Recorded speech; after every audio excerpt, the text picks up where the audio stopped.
The time is 11 a.m. in sunny California, or not really so sunny anymore, but nonetheless, hello everybody!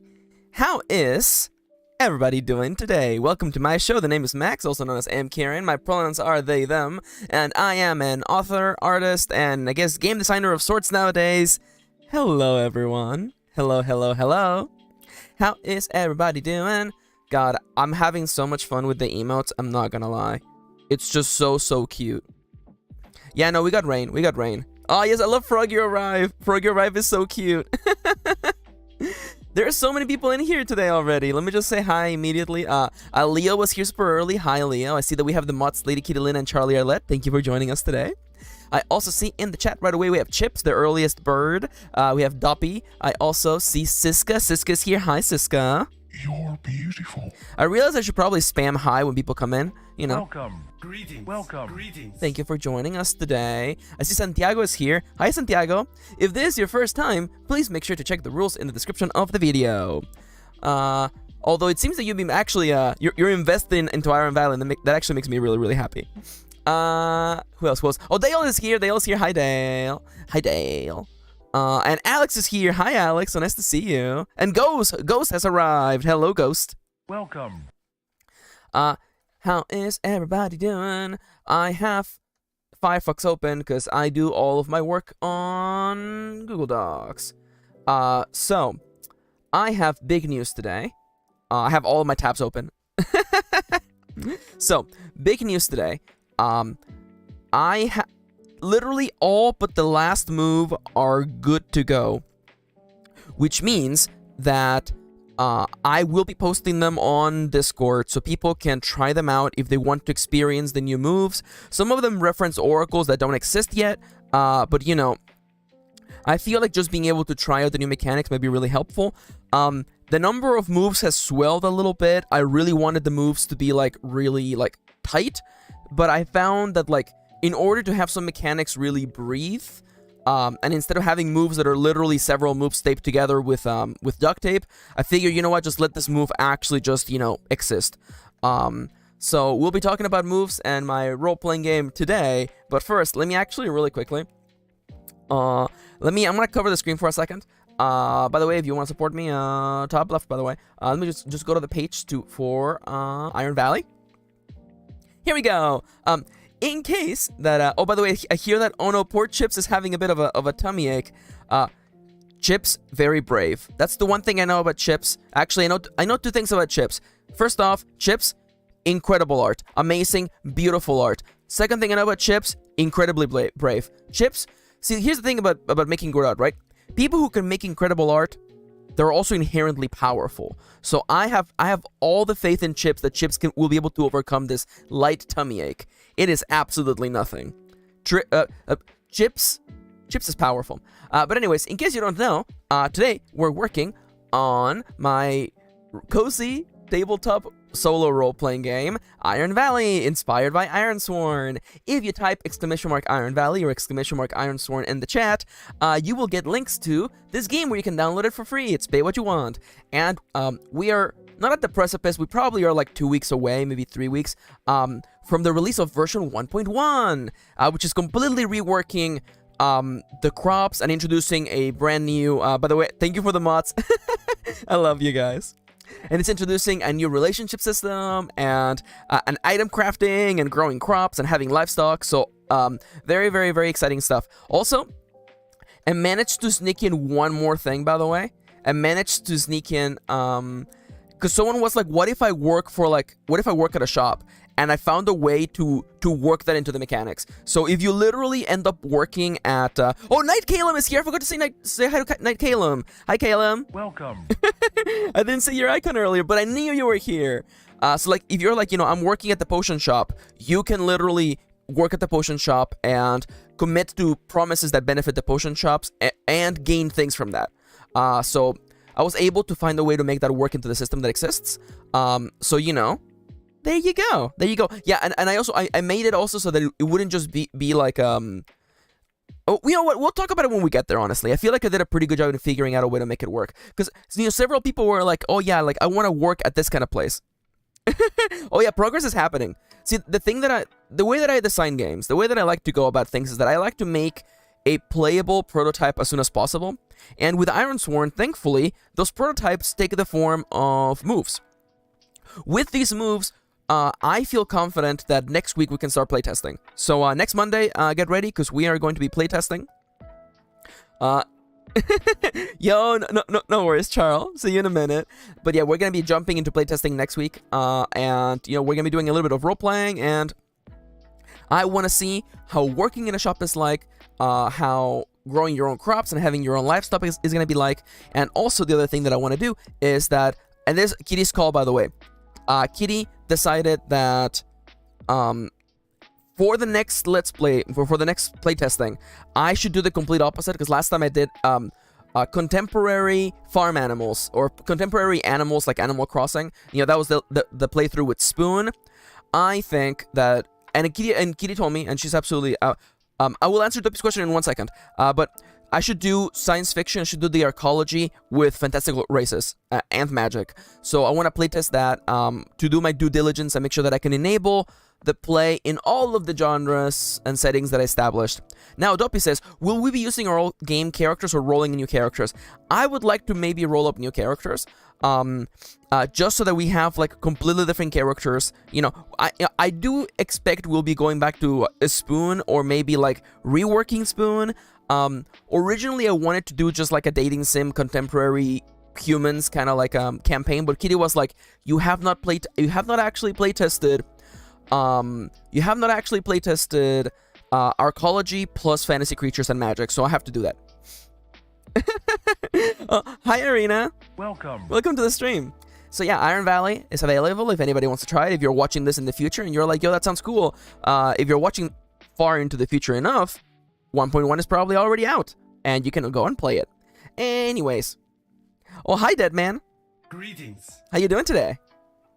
So that's the plan for today. Also, I'm going to be walking you through the new moves and how they work. And I'm actually going to be needing some help, because I have ideas. For... Okay, I have the moves. I wrote the moves. I just don't know that. I don't know their names. I didn't come up with a funny name for half of them. I have a good name for one move, but it's thematically not appropriate. So I'm gonna be asking you guys for help naming the moves. Yo, it's getting warmer over where you're at, Dead Man. That's good. It's cold over here. We got snow. We got snow in California. It's crazy. Duppy says, sounds good. I just think creating characters is so fun, so no judgment either way. I was just curious. No worries, no worries. Thank you for the question. I appreciate all questions. So Fifi's here. Hi, Sofifi. Welcome. How you doing today? It's so nice to see you. The plan for today is that I'm going to be going over the new moves, which I have them literally over here. We're going to go over the new moves, and then, welcome back, Charlie. And then we're going to start working on oracles, because there's a lot of oracles that this game needs. I will say, by the way, last time off screen, I did finish the name table, by the way. I finished the name oracle. We needed like 20 more items, so I came up with some. So that table is complete. You should not even be here. When I'm done with you, you won't even be matter. There we go. That one's gone. Cecile is here. Hi, Cecile. Welcome. How are you doing today? So nice to see you. So nice to Cecile you. No. Okay, I'm deleting it. I'm deleting it. Yeah, so I have so many, like... Oh, Mill. Ooh, Irina, how dare you? These are actually... I'm gonna write them here on the side. These are actually really good. Mill, Oasis, Landing. I think we have Plaza, Wild, and Forgotten. Although Forgotten should be over here, actually. Yo, thank you. Again, I appreciate it. I appreciate it legitimately. Again, like, the reason why I... Honestly, you know, I'm gonna get sappy again, okay? I could not have done Iron Valley version 1.0 without you guys. Like, legitimately, I could not have done it without you guys. Because making oracles is hard. Coming up with 100 of anything is really, really hard. And just having, like, the forgive me for describing it so bluntly, but like the hive mind of like chat, everybody, we're putting all of our brain cells together to come up with like 100 items. It makes it so much easier. So again, I'm very, very grateful, and I promised I am gonna put everybody's name in the book. I have to set up that Google form. I'm gonna set up a Google form, and I'm gonna make sure that everybody who has submitted ideas gets their name in the book, because I'm doing my due diligence. You help me. I want to honor the help that you have given me. Yeah, getting happy over here. I love Froggy Feels Wow. It's so cute. Now let me see what. Okay, everything is fine. Okay, everything's good. Don't worry. Oh, the bees, the bees, the bees. So, not the power of friendship, but the power of the hive mind. Honestly. Also, like, bees are goated. Okay, bees are great, and I love bees. Honestly. In fact, someone gifted us honey from a local what do you even call them? Like a bee farm? I don't know. It was like local honey, and man, it's so tasty. I've just been putting it on toast, honestly. Just honey on toast. Let me take a sip of water. By the way, in case you're wondering, yes, Yanto is in fact in the room. He's cuddled up. He is happy. So I don't expect him being much trouble today. Alright. I didn't know that honey toast was a thing. I legitimately didn't know it was a thing. But I was like, holy crap, this is so tasty. Oh, now you can kind of see this better. Did he steal your spot again? Kitty, see, there's a little bit of a misunderstanding here. You claim that it is your spot, but as a matter of fact, he spends more time sitting in it than you. So, truth be told, it is his spot that he has reclaimed from you. I'm just saying, he does spend, if I'm working, he's definitely spending, like, 8 to 10 hours in that spot. Oh, hi, Jada. Greetings. Oh, actually, you do sleep there 8 hours a day. Honestly, okay, you know what? I retract my statement. Fun fact, there is controversy over why bees shake their butts. It's so cute, though. It's so cute. Planning on listening while I draw, right? Hell yeah. Thank you for joining us today. So nice to see you. And thank you, by the way, for, I think, yeah, it was you who asked for, it's an apiary. Oh, thank you. Thank you. You are the one who wanted a thread on the Discord for inspiration, and honestly, it's so on the nose for things that would be really effective to have. So I had no trouble making that. As soon as you mentioned it, I was like, holy crap, that's such a good idea. People can post images of like different games and stuffs. It just makes so much sense. It just makes so much sense. Also, I recognize the Ironsworn official Discord actually has a thread like that, so it just makes sense. All right, so the plan for today. We are going to, I'm going to show you the new moves, the new ways that how everything works. I hope, I don't know if DB Dragoneer is going to catch the stream, because they were talking about, I think their pronouns are she, her, actually. But she was talking about printing the moves, and I was like, oh no, I'm updating all the moves tomorrow. Oh no. So maybe they haven't printed them yet. Oh my god, I love that. I love that, Sofifi. Yeah, I've seen bees shaking their butts. They're very, very cute. Oh, by the way, another thing, by the way, if you were not here, yesterday during the stream, big shout outs, I'm gonna play a very exciting, victory sound, big shout outs to, it was Leo and Knight Calum, actually. Big shout outs to them. Thanks to their help, we were able to achieve our current goal, which is to design my next outfit. We're going to be starting that on Tuesday on the stream. I will be posting on the Discord for some general ideas. We're gonna be designing a new outfit for me on Tuesday. We're gonna start. We're gonna be drawing it. We're gonna be like coloring it, and I will be wearing this outfit every other stream. So get excited. Keep an eye on the Discord, ! Discord, if you aren't already a part of the Discord. And that'll be happening. Thank you so much for everyone who donated. Thank you so much for your support. It really, really does mean the world to me. Thank you. Yeah, I'm so excited. I know Siska's gonna be yelling.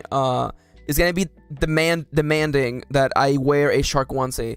But we live in a democracy, so everyone's going to get a chance to vote and to give their input as we design it on Tuesday's stream.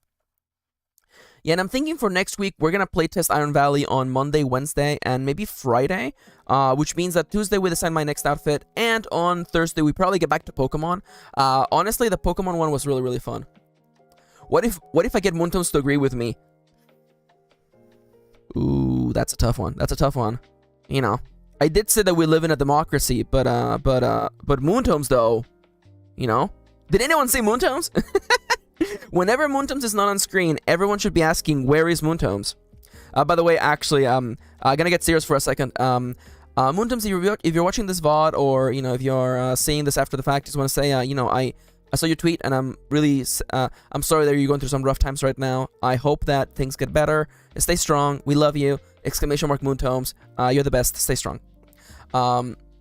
Because anybody was wondering, I think Moontones has some, I believe they're having some family crisis at the moment.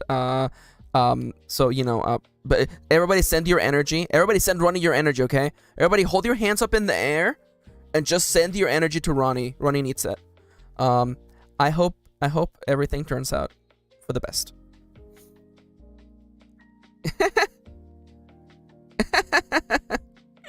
All right, so I have one notification. Do you realize the amount of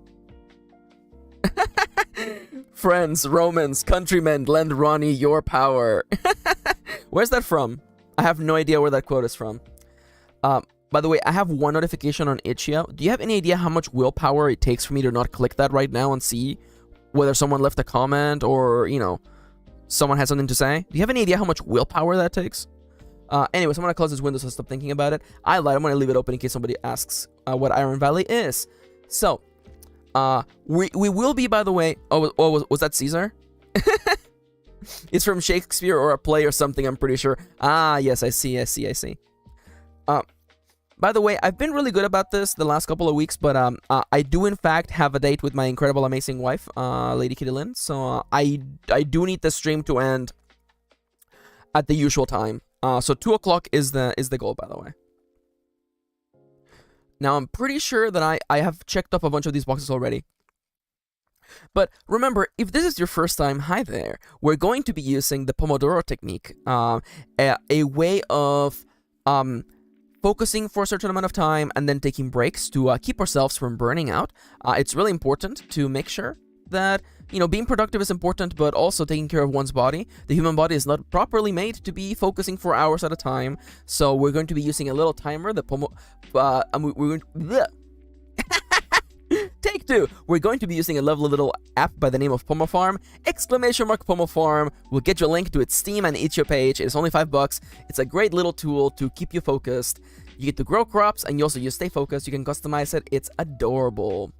So, we're going to be beginning the focus. Yes, thank you. I love that. Thank you. There it is. PomoFarm is a productivity timer plus farming game by WarmPod. Honestly, again, am I gonna have to bully WarmPod so that they release like an RPG version of PomoFarm? Pomo Dungeon, maybe?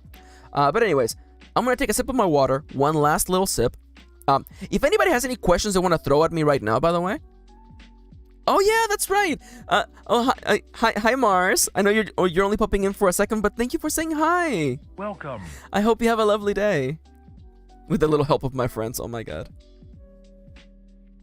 I was gonna ask if Pomo Dungeon is a thing. It could be a thing. I mean, if anybody wants to develop that game, go ahead. I'll buy it. I promise I will buy it, and I'll pimp the hell out of that. I will scream about your game from the rooftops. Although I will say PomoFarm is just so on theme for this stream for Iron Valley that, you know, it's hard to not be happy with it. Alright, so, if anybody has a question they want to throw at me before we properly begin, feel free to do so right now. I'm kind of warming up. I've been working all day on these moves, so there's probably typos in here, but I will be entirely honest, I have been taking breaks, but I've been in game mode all day, so if I'm missing anything, or if anybody just has a question, please feel free to ask. Duppy says, PomoFarm is now Iron Valley's unofficial sibling game. Yes, I love that. It is true, though. It is true. I love PomoFarm. So Siska's so right, though. I can write stories, dialogue, and even descriptions and do the art. The coding is in someone else, though. Yo. Are we gonna make it like a project? Am I going to learn like a game engine to do it? Oh, hi Sol, welcome to the stream. Greetings. How you doing today? Also, let me just think. I'm just so excited to jump in, and I'm like, should I wait? Should I hold up? I think we can just jump in. So, yeah, coding is a different monster for a different set of people to battle. It's so true, Ghost. Okay, so I love this question. So Jada says, I'm sorry if this sounds selfish. I don't think it does. But if I ended up making a podcast about my playthrough of Iron Valley, would it be okay to monetize it? Absolutely. Absolutely. I see no reason why you wouldn't be allowed to do that.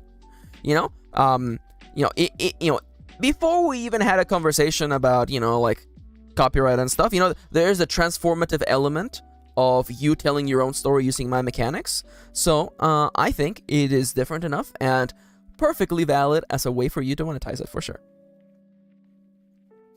I would say, though, the one caveat that I would say, and man, I should probably like make a page about this on the book. I will say that if you happen to monetize the podcast or whatever actual play you do, I would request to be mindful of the monetization monetization about it. Basically, like, don't endorse or I mean, like I really have to write something about this. Thank you for giving me the idea, Jada. But basically, let me just I'm literally gonna put it in here.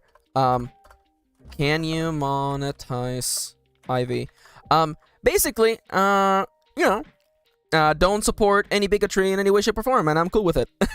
Basically, the opening page for Iron Valley, as long as your project is still abides by is this game right for you page, you're good to go. Sorry that I went the roundabout way, but yes. Yeah. Basically, you're not allowed to play this game if you support bigotry in any shape, form, or way. Don't say whack shit that will make me look bad by association. Thank you, Charles. God. So I'm sorry. I'm just copying and pasting what Charles just said because it's actually so good, honestly. Yeah, don't say any whack shit that will make me look bad by comparison. By association. Honestly, that's good enough. We are not gonna talk about that Ichio comment. No, I am going to make it through maybe 1 or 2 weeks before talking about that comment. No worries, Charles. I love you. I hope you've been having a good day. I know you've been up really, really early. By the way, I'm really excited to try out your game, by the way. I haven't had a chance because I've been really, really busy, but I am really excited to play it. Duppy says, can we add that as a quote? Honestly, can we please add that as a quote, please? And it should be appropriated to Charles, by the way, because it did say it. Soul says, I'm doing good. I have assisted on 7 shoots at a convention today. How's everyone? Yo, that's awesome. Hell yeah. Yo, that's so cool. And of course, I love Chips is like, we need not speak their name. Their name is Weird Ichio Commenter. Siska! No! I can't say it. Oh, by the way, Siska, I forgot that we're cousins now, by the way. I want to do a doodle of me and Siska as, like, cousins. And I'm like, in my mind, I keep thinking of that image that Siska posted of herself with her incredible black outfit. And I'm like, in the drawing, Siska is, like, twice my height. That's the way I picture it. I'm like my short gremlin self, and then Siska is just, like, tall and beautiful. That's the way I picture it. Now, you may be wondering, like, how the hell do we do the cheek kiss? Oh, man, I gotta get up on a stool for that. You know what? Siska picks me up. Siska picks me up so that I can kiss them on the cheek, and they can kiss me on my cheek. Oh my god, I love quote 18. They're at 10, but their house is full of chairs. Oh, I'm sitting on your head and kissing it. I love that, I love that, I love that. Alright. So, let us begin today's session proper. I will begin the timer and then I'm going to explain to you the changes to the moves in Iron Valley. So, in case you don't know, moves are self-contained mechanisms that propel the gameplay forward. There we go. Let's say, for instance, unlike a regular role-playing game, where you have to learn entire sections in order to know how combat works, in Iron Valley, moves serve as the main mechanisms. You know, whenever the moves have a trigger that tells you, hey, whenever you do this thing, follow these instructions. This makes the game a lot easier to follow, especially when you're playing solo. It gives you a way of like, well, I don't know what should happen next, and then you think to yourself, well, there's a move that triggers whenever I do anything. I should wear heels too. You're right. You're right. So these moves serve as the backbone of the gameplay. It is the main way in which the player interacts with the world. They use these moves to roll dice. They use these moves to learn things about the world. For instance, in the case of asking the spirit of the forest. And the original version of Iron Valley came with 4 moves. The moves were try your best, time passes, make a promise, and ask the spirit of the forest. So these moves... Oh, no worries, Soul. You know, we love lurkers here. There's absolutely no problem with people lurking. You know, we have people who are like getting work done and also, you know, and that's completely fair, you know? Consider using the timer that we have as a chance for you to get up and stretch. And respect breaks. I wanted Iron Valley to have as few moves as possible. And I recognize that in order to increase the complexity of the game, I have to add more moves. So I've been really careful without adding... I want to improve the complexity of the game and allow it to be able to encompass more things without adding too many moves. So let's go over the old moves and how they have changed in version 1.1. So, please ignore... Oh, there you go. So, let's go over the original move. This is the main move you're going to be doing all the time in the game. Try your best. Moves have a title that is referenced in other moves. They have a trigger, and then they tell you what you should be doing. So, try your best remains entirely unchanged in version 1.1. The whole purpose of try your best is to mark progress on progress tracks. Progress tracks is how you keep track. Excuse the pun. Keep track of the things that you're working on, whether it is, you know, tending a garden, taking care of your chickens, you know, partaking on a project at work, such as fixing the roof, or, you know, organizing a big sale. Regardless of what you're doing, try your best is the move for marking progress. And that is the main reward of this move. When you roll, you're able to mark progress based on whether it's a strong hit or a weak hit. Oh no, the pieces, they're all burnt out from errands and cleaning. No worries, no worries. Honestly though, laid back and relax, honestly. Nothing like getting some rest done after a hard day's work. After definitely earning it, get some rest. And don't forget to hydrate, it's still important. So try your best remains completely unchanged. There's only 2 moves that are unchanged. It is try your best and ask the spirit of the forest. These 2... in part because they're so foundational, I didn't feel the need to change any of it. They fit perfectly into the new system. So, the big one that has changed is Make a Promise. Make a Promise is the primary move by which you create progress tracks. So, let me read you the text for Make a Promise now.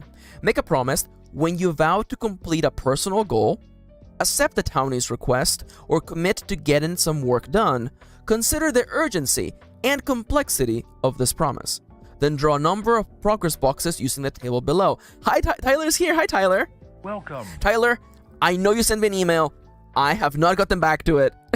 Please forgive me. I am terrible. I am absolutely terrible with emails. I will be getting back to you. I promise. Also, how you doing today? So, I'm explaining the new moves in version 1.1. Make a Promise is the first move that has been changed. Try your best is not changed. Thank you for being so understanding. I am absolutely terrible at getting back to email. I promise I'll get back to you. Hey, no problem. Hey, you know what? Honestly, I know several people are at their J job, and I'm, you know, keeping them company, so Absolutely no problem with that. So the previous version of Make a Promise, which let me just go get it real quickly. The previous version of Make a Promise tasked the player with, let me just zoom in a little bit more. Can you just, that's the opposite of what I wanted.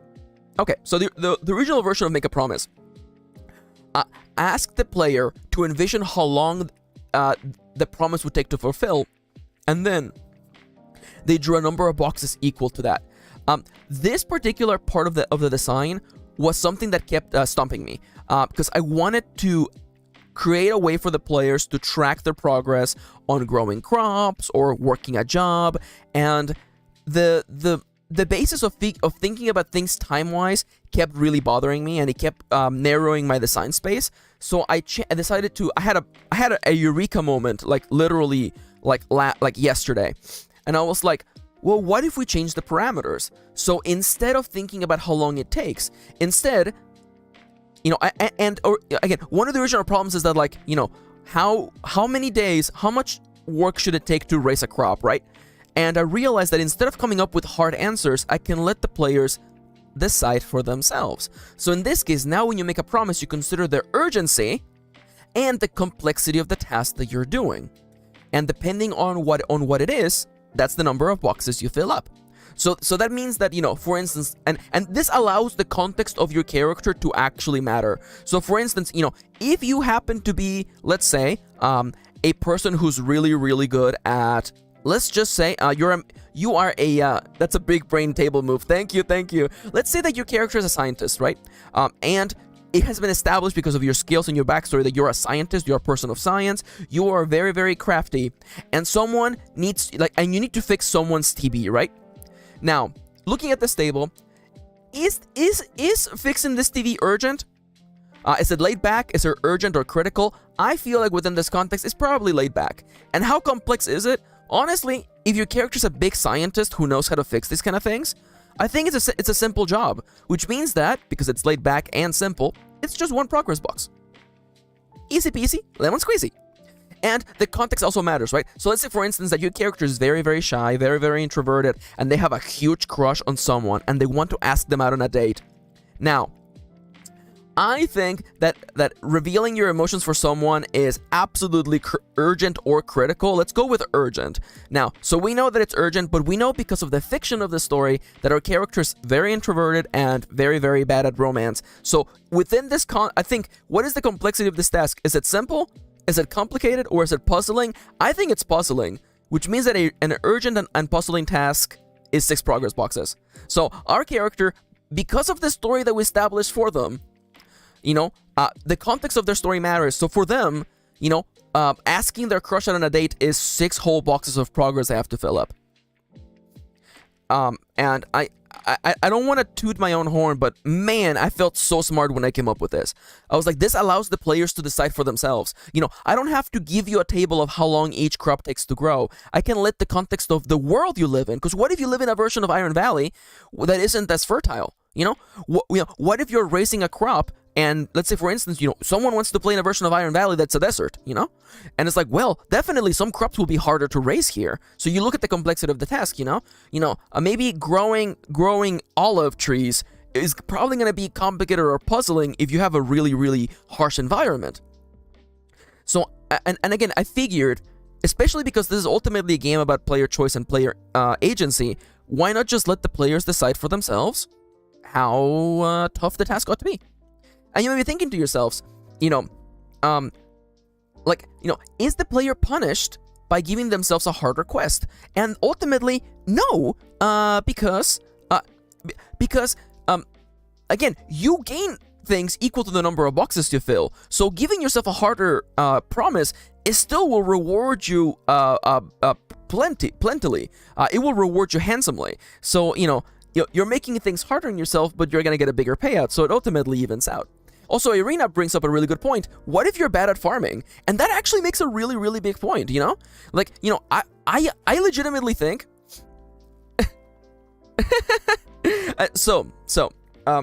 I will talk about this in a second, because honestly, I legitimately think that most crops will be laid back.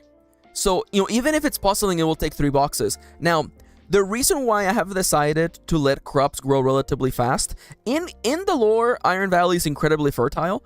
Now, the reason why I'm allowing players to expedite the process of growing crops is that in a farming simulation game, everything is automated, and a lot of Stardew Valley, a lot of Harvest Moon is menial tasks, and I really don't feel like I need to make a player, because for a puzzling laid back progress track, you need 3 boxes, you need 3 times 4 progress, you need an average of 12 weak hits to complete this task. Rolling 14 times, or sorry, rolling 12 times to get 1 harvest is I think the ceiling, you know? I legitimately think that like 3 boxes is long enough for growing crops, because, you know, a lot of it is going to be like, you know, menial labor, and I don't want players to literally spend, you know, dozens upon dozens of actions to grow an apple tree. I just don't feel like that would be fun, you know? I feel like that's the kind of stuff where like the game goes from being, you know, an activity where you envision a story to actually feeling like a chore, you know? So, you know, if you're growing potatoes and carrots, which are really easy to grow, and you're laid back about it, 1 progress box. 1 progress box. You know? Work on it over 4 days, and boom, you have yourself a harvest of some potatoes. Simple as that. Honestly, I thought about this a lot, and I know that it's not the most immersive version of a farming sim, but at the same time, I don't want players to have to spend like 20, because like a 10 progress box is like, it's 40 weak hits. 40 weak hits for a harvest is absolutely ridiculous. I will not make anybody sit through that. Yeah, it's true. And Arena says maybe you could put a lot of effort into crossbreeding trees or something if you want. That's absolutely true. And also, you know, the urgency of things also matters, by the way. So, you know, let's say for instance that, you know, suddenly you're trying to grow some potatoes because your crush loves potato salad and their birthday's coming up. Suddenly, that task is very urgent. It's no longer laid back. So that has nearly doubled the number of progress boxes you have to fill.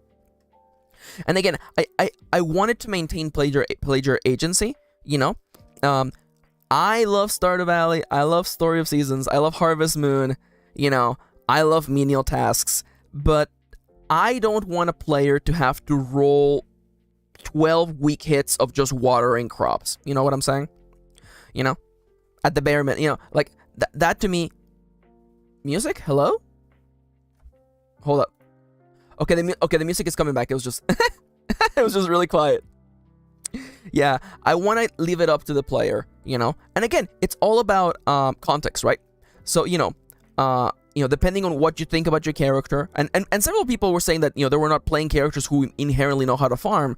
So for them, things would be complicated and puzzling, and I feel like that's okay. But anyways, so this is the way that Make a Promise works, and I have some little design notes. The main purpose of Make a Promise is to set up progress tracks. This new version changes the perspective on how many boxes a promise should be from being based on on time to player-driven context, and I feel like that helps a lot. I feel like players will get to ask themselves, you know, how long should it take me to grow a little patch of potatoes, a little patch of carrots? Hopefully. And again, this is all, you know, we're playtesting the game. We're going to be playtesting it on Monday. Here's me hoping that it works out well. And again, by the way, the Make a Promise is also, this is the same move, by the way, that encompasses like promises that you make to townies, things that you do for a job, or accepting requests. It's all based on this, by the way. So, you know, if you go to the town board and take a request, and you know, you will analyze it in the same way, you know. So, for instance, let's just say that the top request on the board, because I know it's entry number, it's the first entry of number 1, is assist in childbirth is the number 1 result on the request table. Now, the player gets to look at this, you know, how how urgent and how complex is assisting in childbirth? If that character, let's say you're rolling up someone who's a little bit older actually, and they actually have experience with children, the complexity will definitely be a little bit less hard, or harder if your character has no idea what childbirth is like. And also, the urgency will probably be, up there, some quests are definitely more urgent than others. And I feel like that gives the player agency to decide how they want things to be. Also, Charles is completely correct. Charles says, I also like this because if people want a shorter game, they can only choose the laid-back option now. Honestly, like, that's completely fair too. Doppy says, my favorite request out of the whole list is, help, this person is ruining my life. Yes, I love that. Yeah, there might be a baby around here somewhere. Yeah, no rush. The baby might be a mayor. Anyway, so this is one of the big changes, right? Now, let's move over to the next move. So, Time Passes is the primary move. Time Passes, I actually like to think of Time Passes as actually the primary antagonist that players deal with, because Iron Valley is all about time management. And most of the time when you get a weak hit or when you score a miss, time passes, which means that the clock moves forward, there's only 4 ticks per day, and you're forced to actually move over to the next day, in this case, failure is not about getting hurt. Failure is not about, losing things, but rather failure is about losing track of time, which has a new little element to it. So let me just read you the new move, by the way. And I have reformatted the flow of the move as well to make it easier to read. So, Time Passes. When you lose track of time, mark 1 tick on the current day in the calendar. If this tick does not fill the box, envision how time got away from your character. If you spend quality time with a townie, gain 1 favor with them. Then continue playing. Someone asked on the Ironsworn Discord whether they would be allowed to, gain some sort of relationship bonus if they lost track of time while spending time with a good friend. And I thought, what an incredible idea! What a lovely, lovely, lovely idea! Because many of the failure states in the game tell you that you lose track of time, and I've made it a rule now. If you losing track of time is you spending time with someone and having quality time with them, gain favor with them. Grow closer to them. Absolutely, I see no problem with this. So an example of this is that when we were playing as Spoon lost track of time several times chatting up with people, but I particularly like the moment where they lost track of time catching up with their high school crush. And honestly, I feel that, if we were to replay that scene now,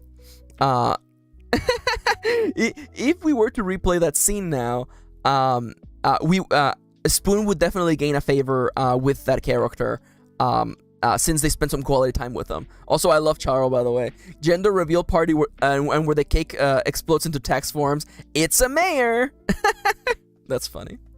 Now, if this tick fills the box, do the following steps in order. Envision how your character spends the rest of the day and goes to bed. If you wish to, record the day's events in a journal. If you have enough satisfaction, you may spend it to purchase or upgrade skills. Advance it to the next day in the calendar. If it's a holiday, consider taking part. Regardless, take a moment to plan what you're going to do that day. Don't forget to check the weather. And last but by no means least, get out of bed and seize the day. Now, people familiar with the system will notice that something here is a little bit changed. Previously, Time Passes was the way in which you actually fulfilled promises. The way that I envisioned it kind of like some of the Elder Scrolls games, like Oblivion and Skyrim, in which your character leveled up after going to bed. I realized that although that system allowed me to have less moves, I also recognized that it kind of gets over. It skips a little bit of the emotional crescendo of fulfilling a promise. So we're going to see in a second the new move that I created for fulfilling promises that actually allows you to have a nice little emotional moment with whoever you helped and actually have closure. Time Passes no longer allows you to complete promises. There's a new move entirely for that. And Time Passes still allows you to upgrade your skills and purchase things. So that still works the same way, but the way that you earn satisfaction is now different. It's thanks to a new move. So again, Time Passes, not a lot of changes, but again, just fine-tuning the mechanics here. Now, as for the main oracle move, Ask the Spirit of the Forest, it is completely unchanged. Everything works the exact same way that it did before. There's really no reason why this should have changed. It is perfectly fine. Let's talk about one of the new moves, okay? So, let's talk about Forage. So, this move is not named yet. It's just the foraging move. If someone can come up with a nice little wordplay about foraging or gathering resources, please, I will take it. I will put it in the book. It will be the name of this move. So if anybody can come up with a funny or fun wordplay about foraging, it's yours. So, when you respectfully gather resources from the wilderness, envision your approach. And here you're given two options. You can either look for a specific resource in the wilderness, or just leisurely wander and see what you can find. Now, the difference here is that if you decide to just wander around the wilderness, you get to roll on a table. Time will pass no matter what, but you're guaranteed to get something. Now, if you're looking for a specific thing, you might get more of it, and you might definitely find the thing you're looking for, but you have to roll for it. And this is where the foraging skill comes in useful, by the way, because that is actually a skill in the rulebook that I recognize, there wasn't a mechanical way to apply it other than just try your best. So now there's another move that benefits from that skill. So if you're looking for a specific resource, do an action roll as per the move, try your best, but resolve it using the text below instead. Tyler says, I like the word rummage too, although it's not usually attached to the wilderness. I see that. Forest stroll. That's interesting. That's interesting. Now, I like it. Root around. Rooting around is interesting. Let me really quickly. Is it specifically wilderness only, or can it be in town treasure hunting? The way that I envision it being the wilderness, whether it is the beach to the south or the forested area to the east and west, or the mountains to the north. Root around is actually kind of cute. Let me just really quickly, I'm going to cover the screen for a second. Root around mean. I want to see if there's just any chance that there's any other like meaning in there. Okay. That is actually not bad at all. I actually kind of like Nuggie. I actually kind of like rooting around, actually. I like root around because, again, it also has the idea of roots in your root vegetables. I really like this one. Point goes to Tyler, by the way. It's really cute, actually. I like it. Root around. So here's the way that it works, okay? So, if you're looking for a specific resource, you do an action roll as per try your best. It's the same way, you envision your approach and then you roll. Hell yeah, I love that. On a strong hit, you find what you're looking for right away. You gain 2 of that resource, and time does not pass. That's the benefit of strong hits. Strong hits keep you from having to advance the clock. You basically make really, really good use of your time. Sidernia is here. Hi, Sidernia. Welcome. Also, I think Irina is actually correct. Yeah, it probably comes from the origin of looking around for roots, yeah. Now, on a weak hit, you find what you're looking for but lose track of time. You only gain 1 unit of that resource, and then time passes. So again, it's not inherently bad. Weak hits are more common than strong hits, but time will pass. This is the cost of looking for the exact thing that you want. If you're looking for wood and you only need some wood to complete something, then you would go rooting around the wilderness. The difference between option A and option B is that in option B, it's completely random what you get. And, some people might like that if you're definitely just leisurely walking through the forest. I like to give those options to players. And again, I know people who just love rolling on random tables, and they're like, what did I find while I was walking around? And I want to encourage people like that. And of course, on a miss, your search is fruitless. Please don't mind the pun. Envision what went wrong or how you lost track of time, then time passes. So that is a cost. If you're looking for a specific thing, like you're like, oh, I want to find some wild eggs, or like, oh, I just need to find some ore, then you definitely want to do that version. The other one, if you leisurely wander the wilderness looking for anything of value, roll on the table below, gain the item listed, then time passes. And the options are a wild crop. So you basically, you get a wild version of the crops that are on the current seasonal table. So you can find wild mushrooms, you can find wild strawberries, you can find a wild version of whatever you can actually grow at the farm. You can also find wild eggs, wild honey, fish, bugs, spring water, wood, or rubbish from the rubbish oracle, or actually, you can find a livestock. You can actually find yourself like a wild chicken or like a wild cow or something, or a wild boar, and you can take them with you home. Again, it's relatively rare. It's only a 2% chance, but I realized that I didn't give players a chance to just get livestock. So I love the idea that you just find a wild chicken. You just find a wild chicken, or you just find, maybe some oh my god, what's the name of California's freaking bird? I guess maybe, okay, would it be wild livestock or wild critter? Would wild critter be a better wording here? Quails, yes, thank you. I was thinking quails. You get like you find a little friend quail.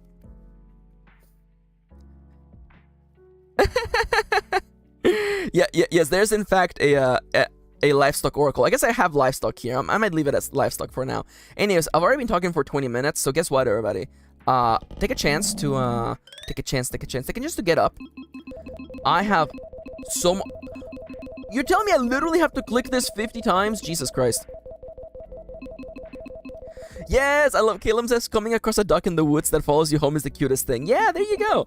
And then, this duck can become your pet, or you can also, you can also get eggs from that duck. It's stuff that I want. I want to enable those wonderful little moments where like suddenly like, you stumble upon something that you wouldn't have otherwise, It just makes me so, like, I know people are gonna have fun with the 2% chance of like, holy crap, I found a wild animal. I found a little sheep. I found a little goat. And now the goat lives in my farm and I take care of it, Now, I'm gonna spoil something right now, okay? I have 4 minutes. I can say this, okay?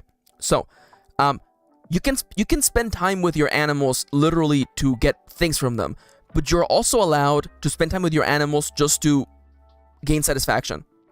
Like you can literally have a promise that be like, spend time with my dog, and once you complete that, you will gain satisfaction for spending time with your dog.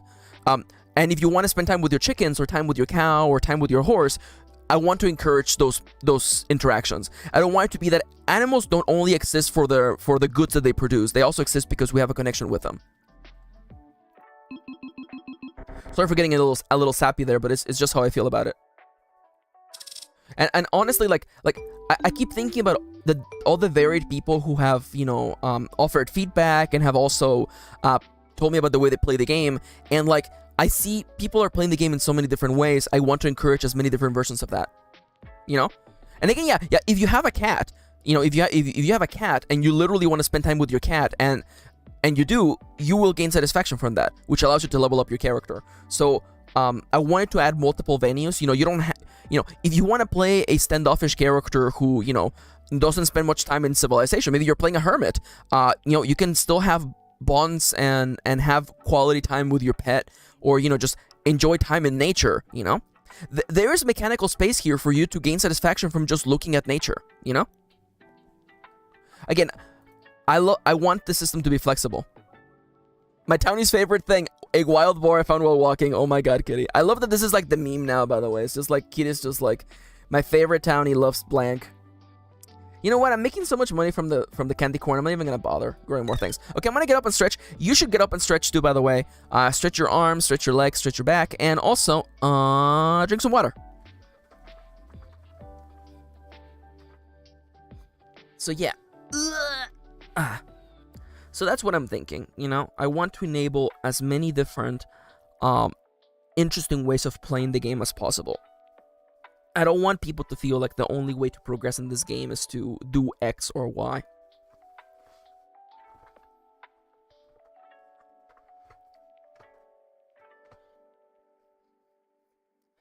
Caleb says, I think that's the magic of these games, having things pop up or happen that you didn't expect and growing attached to it. That in a world like this would be really nice.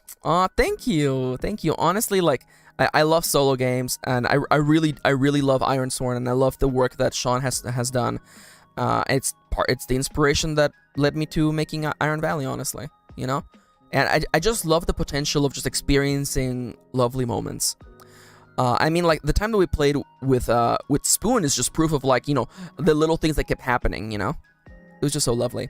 Now, Alex says, getting work done on a chapter that keeps trying to evade me, but I'm going to get it right. Hell yeah, Alex. Get work done, You got this, Sometimes when you're working on a project, it may seem like it's going to keep evading you forever, but the truth is quite simple. If you keep working at it, you will overcome it. You will complete it. It's just a matter of time. That's the way I like to think about it. Also, the Secret of the Forest from Chrono Trigger playing in the background, by the way.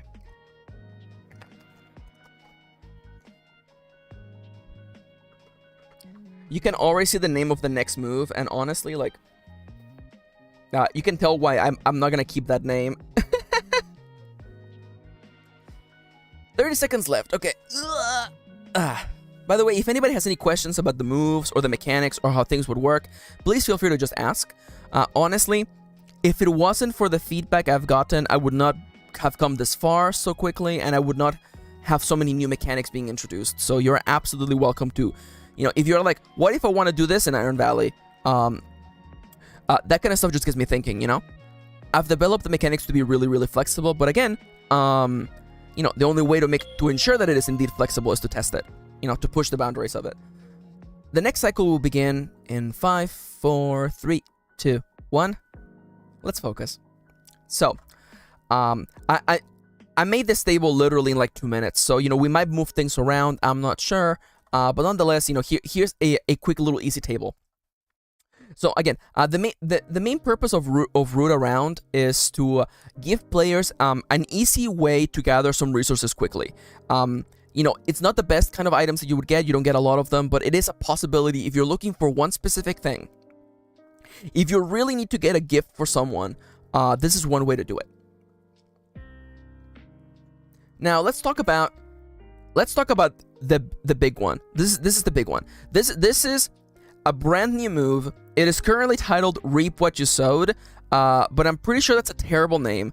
It's inherently negative, which I don't like that, but this is the move where you turn progress tracks into stuff. So, this move is let me read you the trigger. When you are ready to fulfill a promise, complete a project, or harvest the fruits of your labor, envision the conclusion of this commitment, then pick one. So, and basically, the game now asks you, by the way, you know, what are you getting out of this this conclusion, by the way? Yeah. See, Tyler gets it. It's cute that it's farming related, but yeah, it sounds kind of scary. Yeah, it does. It's farming time. Get what's coming to you, JK. I know. I need a better title for it. If someone can please like harvest the fruits of your labor. It feels a little bit too long. I like that energy, but like it's too long. Harvest? My only issue is that, again, this move, harvest the fruits, isn't bad. See, like, but my only issue is that, like, thematically speaking, it works, but mechanically speaking, I feel like, you know, like this move, you're gonna be using it when you you do a favor for someone, and then, you know, they grow closer to you. Within that context, like, I don't know if it fits, you know? Labor farming. So, sprouting new butts. Smell the roses. Interesting. Ooh, Calum, smell the roses is actually kind of cute, actually. Okay, let me read you the move, and then y'all can tell me what you think the move should be called, okay? So, you have 4 options, okay? Sprouting new bonds would be cute. Yeah, it would be cute, yeah. So, if fulfilling this promise fills you with satisfaction. So if completing this progress track fills you with satisfaction. And by the way, you don't decide what you get out of a progress track when you make it. I like to give the player the chance to decide at the end. You know, after it's all said and done, you can decide whether you want to get satisfaction, you want to get resources, or something in between. And I feel like that gives the player a lot of freedom. You know, like, maybe you do a request for someone, but you end up being like, well, this didn't really bring us together, so I'll take a form of payment instead. You know what I'm saying? So if fulfilling this promise fills you with satisfaction, gain satisfaction equal to the number of filled boxes in the progress track. Additionally, if fulfilling this promise has improved your bond with a townie, you may also gain favor with them equal to the number of filled boxes. Oh, bring home the bacon is kind of adorable, Tyler. Oh my god. That's actually kind of adorable. Holy crap, that one's winning me over right now. So the other benefit, by the way, is that because I recognize that doing a promise and having the benefit be only player facing feels kind of bad. Let's say, for instance, that you know, like you help someone in need, or like you help someone overcome their heartbreak, and thinking about it only within context of your satisfaction feels kind of shitty. So I think it makes sense that, you know, if you believe that this promise has brought you closer to someone else, you can also gain favor as well. This is a big payout. Bring home the bacon is working, by the way. I kind of like bring home the bacon. Although, can we get a version of it that is not inherently like bring home the bacon synonym? The implication of bacon is a little bit unhappy for me. Take the cake. Bring home the bread is not bad. Bring home the bread. I kind of like bring home the bread. I again, I know it's not optimal. Bring home the vegan bacon. Get that bread? Get that bread? Get that bread?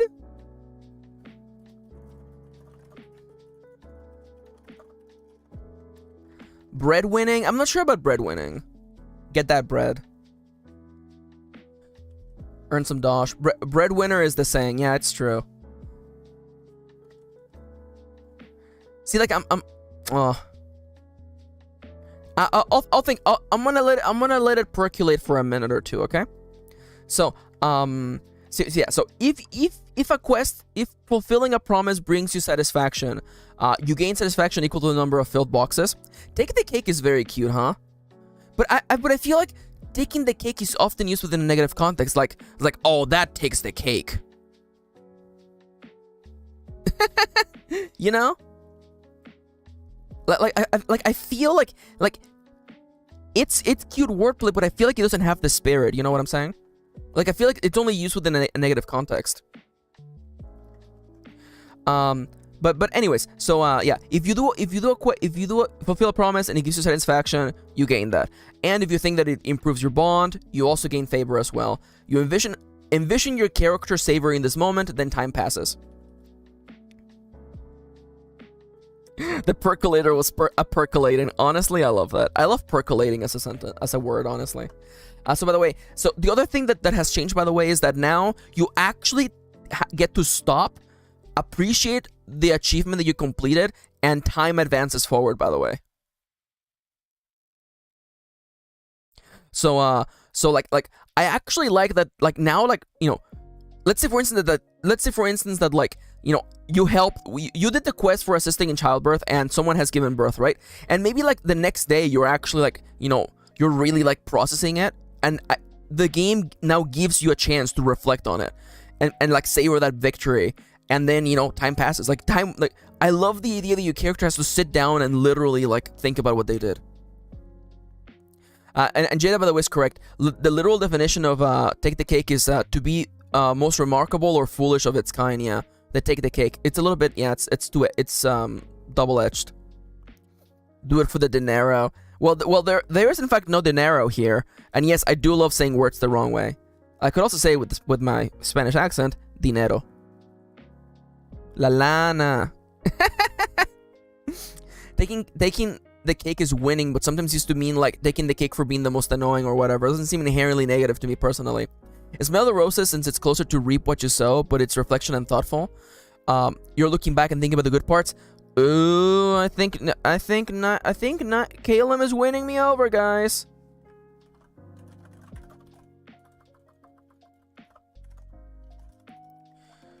When you are ready to fulfill a promise, when you have fulfilled a promise, completed a project, or have no, it has to literally be smell the roses. Smell the roses. When you wait, is it supposed to be all caps? It's supposed to be all caps. All right. Thankfully, I know a little trick, by the way. They don't know I know this trick, by the way.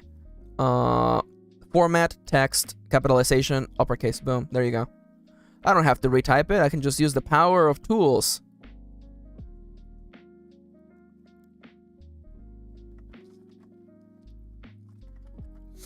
So Arena says, to me, smell the roses is the opposite of doing something for a payout, but it's intangible payout, which kind of makes sense. Ah, crap. Okay, so I'm getting some legitimate arguments against smell the roses. Tyler makes a really good point, by the way. Bacon and bread are usually money related, and there's no money in this setting. It's all trading.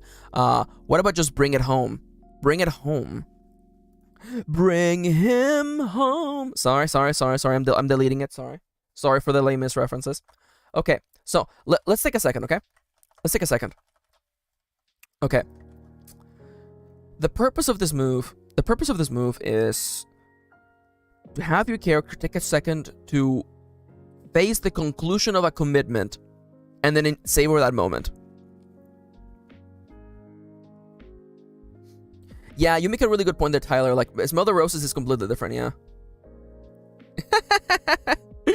Charles loves the lamest references. Perfect. Okay, I'm good then. Treasure the moment. Oh. By the way, do you have any idea how much I wanted to have reaping the benefits? But this doesn't work. This feels like it feels like ulterior motives to have like, oh, I did this so that I could ultimately gain something from it. Reaping the benefits is so funny, but I can't do that one either. Yeah, and you're absolutely correct, Charles, and earlier Tyler as well, that like smell the roses feels more like something you would do after like exploring the wilderness. Treasure the moment. Treasure the moment. Wait a minute, was that said earlier or am I crazy?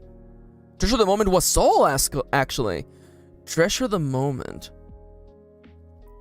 Treasure the moment. Actually? Now, I don't want to make Soul think that, oh, when Soul said it, I was like, that's cool. And then when Tyler said it, I was like, holy crap, this changes everything. That's not what happened here. It took me a second for my brain to like, blessed be the fruit. No, that sounds a little bit like religion-y. I don't like that. Kind of like treasure the moment. Because ultimately, I'm thinking about the ultimate goal of this move, right? The goal of this move is not just for you to gain things out of your progress tracks, but also to have a moment of introspection. A moment where your character thinks about what they've done, you know, about the crop they raised, or the time they spent with their child, you know, or the time they spent working at the diner, you know.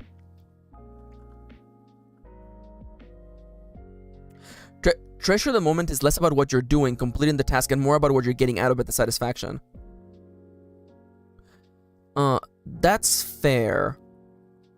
Smelling the roses is taking the time to enjoy and reflect on the things around you, usually said when someone wants to enjoy the good in life, but I could see why you think it's related to exploring. Yeah, that's fair too, yeah. Yeah, I was... You wanted a fruit saying, yeah, that's fair. No worries. Honestly, like, you know, I have to say, I really appreciate all the input that I'm getting here. You know, the name of a move is actually really, really important because, you know, it draws the reader's eyes, the player's eyes, and it helps them remember. So giving them a name that makes sense is pivotal. Charles is hunting idioms. Oh my god, thank you, Charles. Treasure the moment. Oh, God. Bask in the glow is not it. Let me walk you through the other things this move does, okay? Teach a person to fish. That's actually interesting. So let me walk you through what the rest of this move does, okay? So if you want satisfaction out of your progress track, for instance, you did a favor for someone, or you're just spending quality time, that's the first one. The second option is, if fulfilling this promise rewards you with resources, gain 3 resources for each filled box in the progress track. Envision your character savoring this moment, and time passes. So, you know, if you were just doing a task because you wanted to get something out of it, or because, you know, there was a resource you were gathering. For instance, you know, you establish a promise to, you know, chop some trees so that you can get some firewood for the winter, then you would be rewarded with items in return.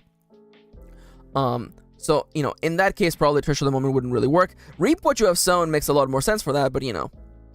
Yeah, resolve is the general mechanical term. Yeah, that's fair. Now, so let's talk a little bit about crafting, because crafting is something that I want to be in the game, and that includes cooking, of course. And the way that I formatted it, again, it may feel a little bit mechanically heavy, but I think it just makes sense, okay?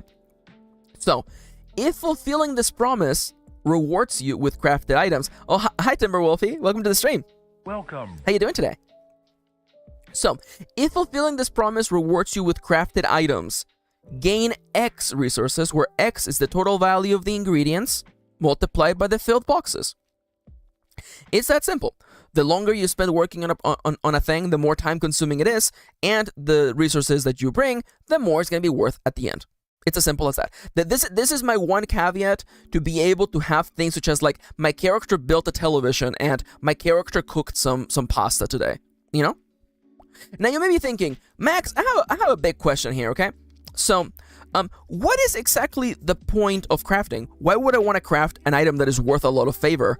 And the thing is that you're only allowed to give a gift once per day. So, if you gift a potato worth 3 worth of potato to someone, that is definitely, you know, it would build favor way slower than gifting them, you know, maybe like a 10-point cake or something. So crafting items definitely has an inherent benefit. And again, you can also just literally, you know, make a cake just because you want to.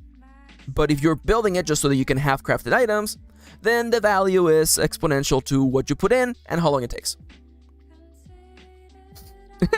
Yeah, actually, I like Timber. Yeah, you know, like the idea that, you know, if you do chores around the house and that brings you satisfaction, boom, you have gained satisfaction from that.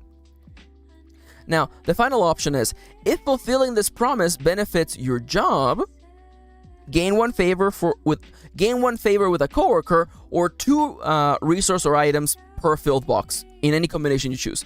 So, if you're doing stuff at work, it gives you the ability to be like, you know, within the context of the job that I just did, I think that I should gain some favor with the boss, and I envision them rewarding me with a bottle of wine or something. So you're able to give yourself a bottle of wine and some favor with some of your coworkers. That one gives you a lot of flexibility, because I envision that jobs are going to be a little bit not strange, but like, you know, this isn't a game where you're going to be working 9 to 5 to make minimum wage, right? I'm going to make it in the rulebook that if you work somewhere, just working there gives you enough so that you don't have to worry about bills or food or keeping your house warm. And the promises you commit to at work are just, you know, you doing other things to help around. So it isn't like you're being paid for doing a promise, but rather it's just like, this is extra because you did good. And another thing that I want to like keep in mind, because I mentioned this with the description of the animal folk, but like, even if you have a job, I don't think, and I'll make note of this in the rulebook, where players are not expected to be working every single day from 9 to 5. You know what I'm saying? You know, you can definitely play it like that if you want. You can play it where, you know, you work until you get to time passes, at which point, you know, you go back home and you get to have your regular life. But, you know, if you want to just be like, you know, I don't show up to work this day, that's fine too, you know? I don't want you to feel the pressure that you're going to lose your job or whatever, you know? This is a cozy game first and foremost.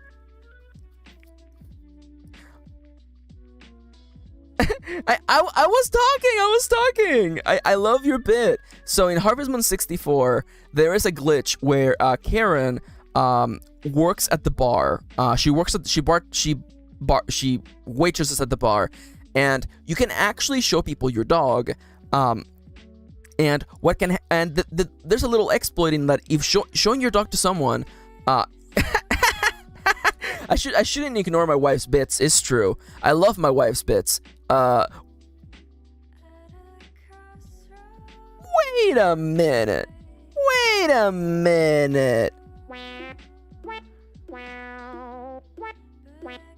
What bits are we talking about? No. It's definitely no. It's a glitch though. It's fully unintended. That did not mean for you to be able to show you can show her your dog nonstop, and you can max out her friendship in just one day. That was clearly not intended. It just so happens to be that because time does not pass inside of buildings in Harvest Moon 64, you're able to continuously talk to her over and over and over while holding your dog. Yeah, it's definitely unintended. I think it's a glitch for sure.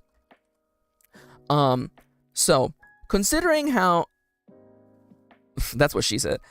So considering how the point of this move is to reward you for making a commitment to something and give you a chance for your character to savor the moment and enjoy the fruits of their labor, I wonder what the move should be called.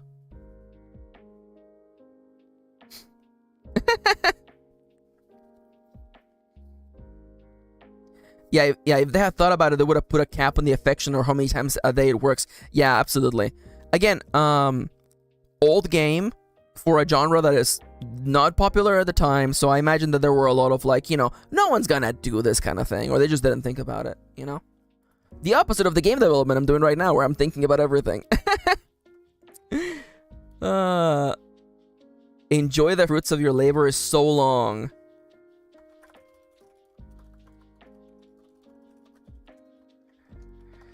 The fruits of your labor is so long. Because, like, I feel like that makes... Okay, you know what? I'm going to block the screen, by the way. Don't forget that you can support me on coffee.com/MKirin, top left, by the way. The next goal that we're going to be working on, I am tossing back and forth whether I should do more animations for Yanto or enjoy the fruits. I'm not sure about enjoy the fruits. Enjoy? Enjoy is interesting. Enjoy your efforts? I'm not sure. Let me just, like, idioms about farming. I know Charles probably already sent this. I think I should be fine on blocking the screen, by the way. Put some shoes on. No, this is my gremlin self. I don't wear shoes. I'm also a sellout. Idioms inspired by farm life. Oh my god, you have list? Oh, don't have a cow? No. Make hay while the sun shines. These are terrible. Be the breadwinner. Bring home the bacon. I wish there was a non-meat version of bring home the bacon. It just doesn't feel right. Bask in the bread. 3 feet pics. Counting your eggs might be cute. Count your eggs? I don't know. Tyler says, I don't think fruits of your labor is too long. Fruits of your labor.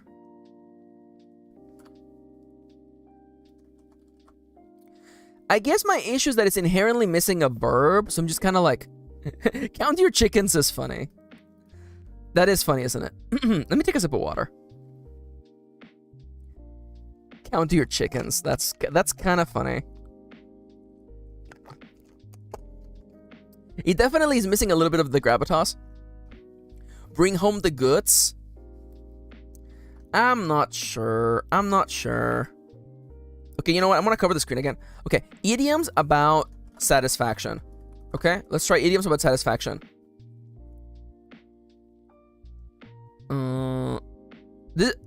Why are there so many idioms that are the opposite of satisfaction? Okay, free dictionary. Feel a glow of happiness to one's satisfaction. To somebody's satisfaction. What is this? What is this? Who are you? What are you doing in my house?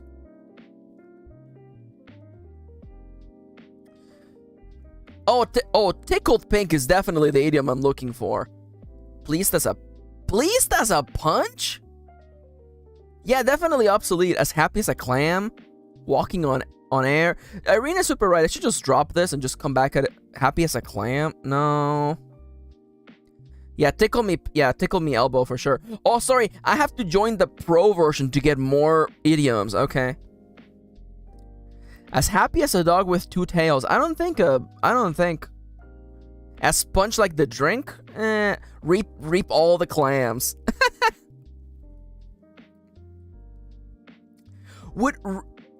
I'm going back to reaping the benefits. Reap the benefits. I'm going back to reap the benefits just because it's stupid. Alright, I'm gonna highlight this. Give us money for more idioms. Oh my god. I'm gonna highlight this green so that I know to change it later. As a southerner, I've definitely heard a lot of these. Oh, that's funny. I love that. As happy as a dog with 2 tails. Yeehaw. I'm pretty sure people don't say yeehaw in the South, but you know, I'm sorry about that. I'm so sorry. Jada, you said southerner, and my brain was like, I heard that word. I heard that word in Hamilton, you know, and win the victory for the Southerners. In other words, a quid pro quo. Wouldn't you want to work a little closer to home? Actually, I do. I'm sorry. That's the room where it happened, from Hamilton. I love that. And I'm reaping all the benefits. Thank you. I love Hamilton is one of the key inspirations for my revival of Raven's Gem / Lucian's story. So I love Hamilton. Thank you. I will not apologize moving forward. Oh my, you're not ready. You're not ready. Number 1. The challenge demands satisfaction. If they apologize, no need for further action. Number 2. Get your lieutenant, where there's reckoning to be reckoned. I'm sorry. Anyways. Have your seconds meet face to face, negotiate a peace, or negotiate a time and place. This is commonplace, especially among recruits. Most disputes die and no one shoots. Anyways. Okay, I'm done. Okay, so I'm gonna just reap the benefits just for now, okay? Oh, that's a timer. Okay, I'm gonna leave this open for now. So break time. People get up, walk around. You know what to do. I have to click this button 50 times, by the way. Duppy says that I would adore a Hamilton / musical karaoke stream. I'm thinking about it. Just. Okay, so by the way, I want to let you know that in my Pomo farm, I'm making the big bucks now, by the way. If you're playing Pomo farm, by the way, do yourself a favor and unlock. Here's the upgrades you want to get right away, by the way. You want to upgrade over here because this gives you more crops, period, which is just more money. And you're gonna want to buy the candy corn for fall. It's just so good. It's just easy money. Okay, everybody get up. We're on break. I'm gonna stretch and then drink some more water.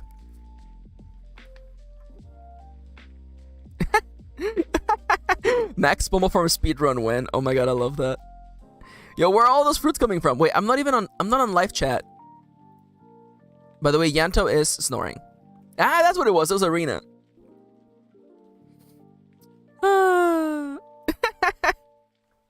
Honestly, you know what I just realized? We don't have any like farming emotes. I need to get some farming related emotes. Because I bet I could make like or I could just find like a Harvest Moon gif and just use that. Like a gif of like the character like farming or something.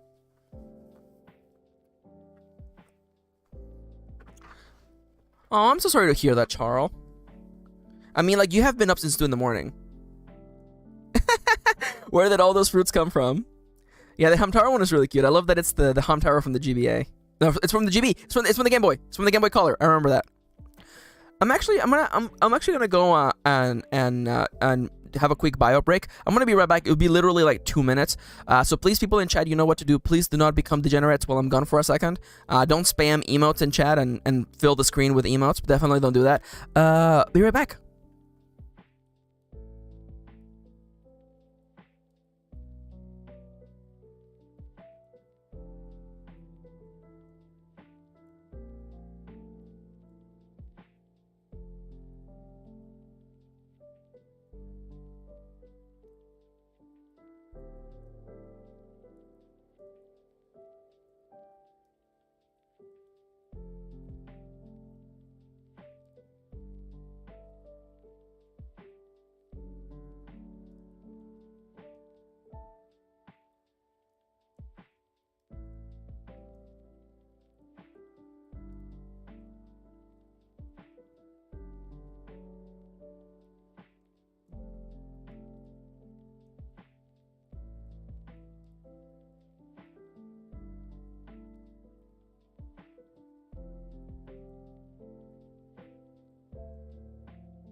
I love Siska. Siska's like, why do they keep saying it when they know we'll do it anyway? And I'm like, it's a good old reverse psychomology. Also, it's fun. It's fun. Oh my god, I love the spamming. Oh my god, so many donuts. I love it. I love it. Frog Champ. Can I get a bunch of Frog Champ in the chat, please? I love Frog Champ. I love him. He's just so cute. He's just so cute. Yeah, honestly, I think Dancer is just a little tired of dancing. I love it! Frog Champ! Frog Champ! Thank you. Thank you. They're incoming. There we go! Oh, I love them. They're so cute. Sometimes it seems that if you have more than one in a message, you won't catch it. But nonetheless, oh no, that just means we just spam more messages. Wait a minute, I see you there, Saturn. How you doing? Welcome. Hello, hello. You've probably been looking for a while. Nonetheless, I see you. You thought you were gonna sneak by, didn't you? That's what I mean. You could just say please do or please don't, and we would do it. Well then, I guess we both win either way now, don't we?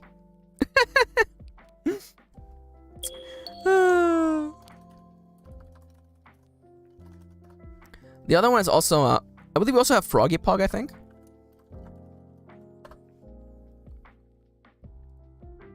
Oh no!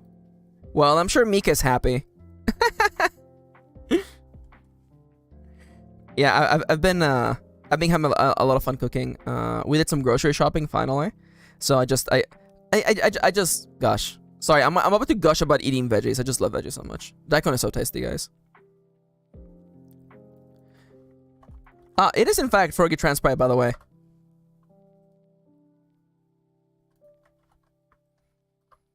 Right? Isn't that Froggy Transprite? Right? There it is! Oh my god. Yes! Froggy Transprite is so cute. I believe it only gets you one per entry, it seems. I love it. I love it. Once it decides to show up, actually. Oh, Stream Elements. You are so consistent in how inconsistent you are. Oh my god, I'm so dumb! I typed it wrong. Oh my god, turns out I don't know how to spell. I don't know how to spell. My love, why is this one spelled Froogie and the other is called Froggy? Wait, excuse me? No, I think it's wrong. I think it was wrong. I'm pretty sure I was typing it wrong. Turns out I don't know how to spell. Actually, is it a typo? Crap. Okay, hold on. Let me cover the screen, by the way, real quick. Oh, you can see this actually. Froggy, Froggy, Froggy, Froggy, Frog Champ, Froggy, Froggy. No, okay, never mind. I was misspelling it. They're all Froggy. Yeah, on this screen you get double the see, it's Siska. Siska typed Froogie actually, when it should be Froggy. No, it's Froggy. Is it Froogie? Wait a minute. Holy crap, everybody, wait, hold up. Is it me? Am I the baddie? Hold up, am I the baddie? Am I the baddie? It's Froogie? Excuse me? Excuse me, Your Honor? Oh, crap. Oh, crap. Oh, it's Froogie. It's been Froogie the whole time. Oh no. Oh no, this is bad. Oh, this is bad. Okay, hold up. Alright. Everyone, welcome to the stream where I have to fix all these names. Okay, so it's I'm so dumb. I'm so dumb. Okay, I'm just gonna copy and paste Froogie. Okay. Alright, everyone. The emotes are gonna break for a second because I have to refix them because apparently it turns out I'm a big dummy. No, leave it? Absolutely not. Are you kidding me? Are you actually kidding me? No. I'm not gonna leave it. For one, it doesn't work if you have a BTTV for one. And secondly, it's incorrect. What, who do you take me for, Siska? Who do you actually think I am? Also, is it supposed to be... Okay, it's lowercase, okay. Oh, Lord. Oh, Lord. Froogie feels wow. So apparently Froogie feels wow was wrong, by the way. Frog champ, Froogie feels wow. It's not Froggy, it's Froogie, huh? Well, turns out my cousin. Yeah, I'm sorry, cousin. I'm sorry. Stop being mad at me. Turns out I don't know how to spell. You all should have known that. Why are you even surprised? Also, it's not Froogie Sid, it's Froogie Chair, isn't it? Oh, God. It is Froogie Sid, thank God. We learn something new every day, such as the fact that this character was not named Froggy, it's Froogie. I'm fixing it live on stream, I don't care. You're already Froogie. Froogie Nodders, Froogie Nopers, Froogie Arrive. That's still Froggy. Can I blame it on my dyslexia?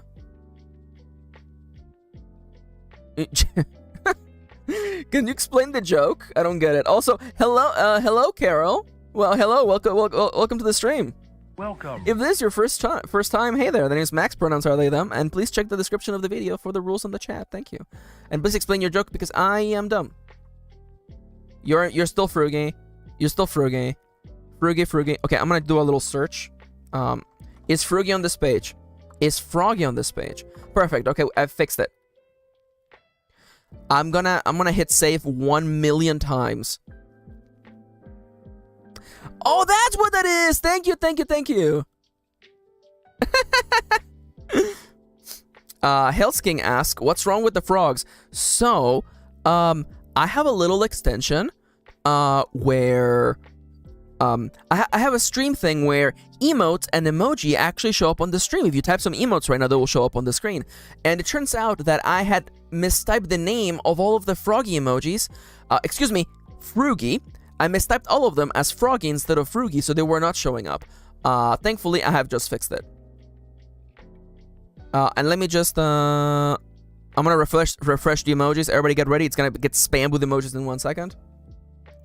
By the way, if you're wondering what emotes we have, by the way, we have a bunch. If you have better TTV, you can actually see them in the chat as well. And I don't know why Dancer doesn't work. Did I misspell Dancer? Is that what happened? No, there's Dancer right there. Like, literally, Dancer is dancing.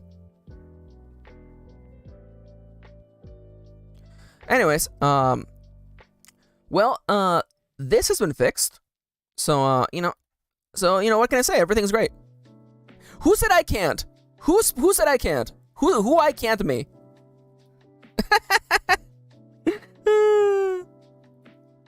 Did you accidentally spell it human?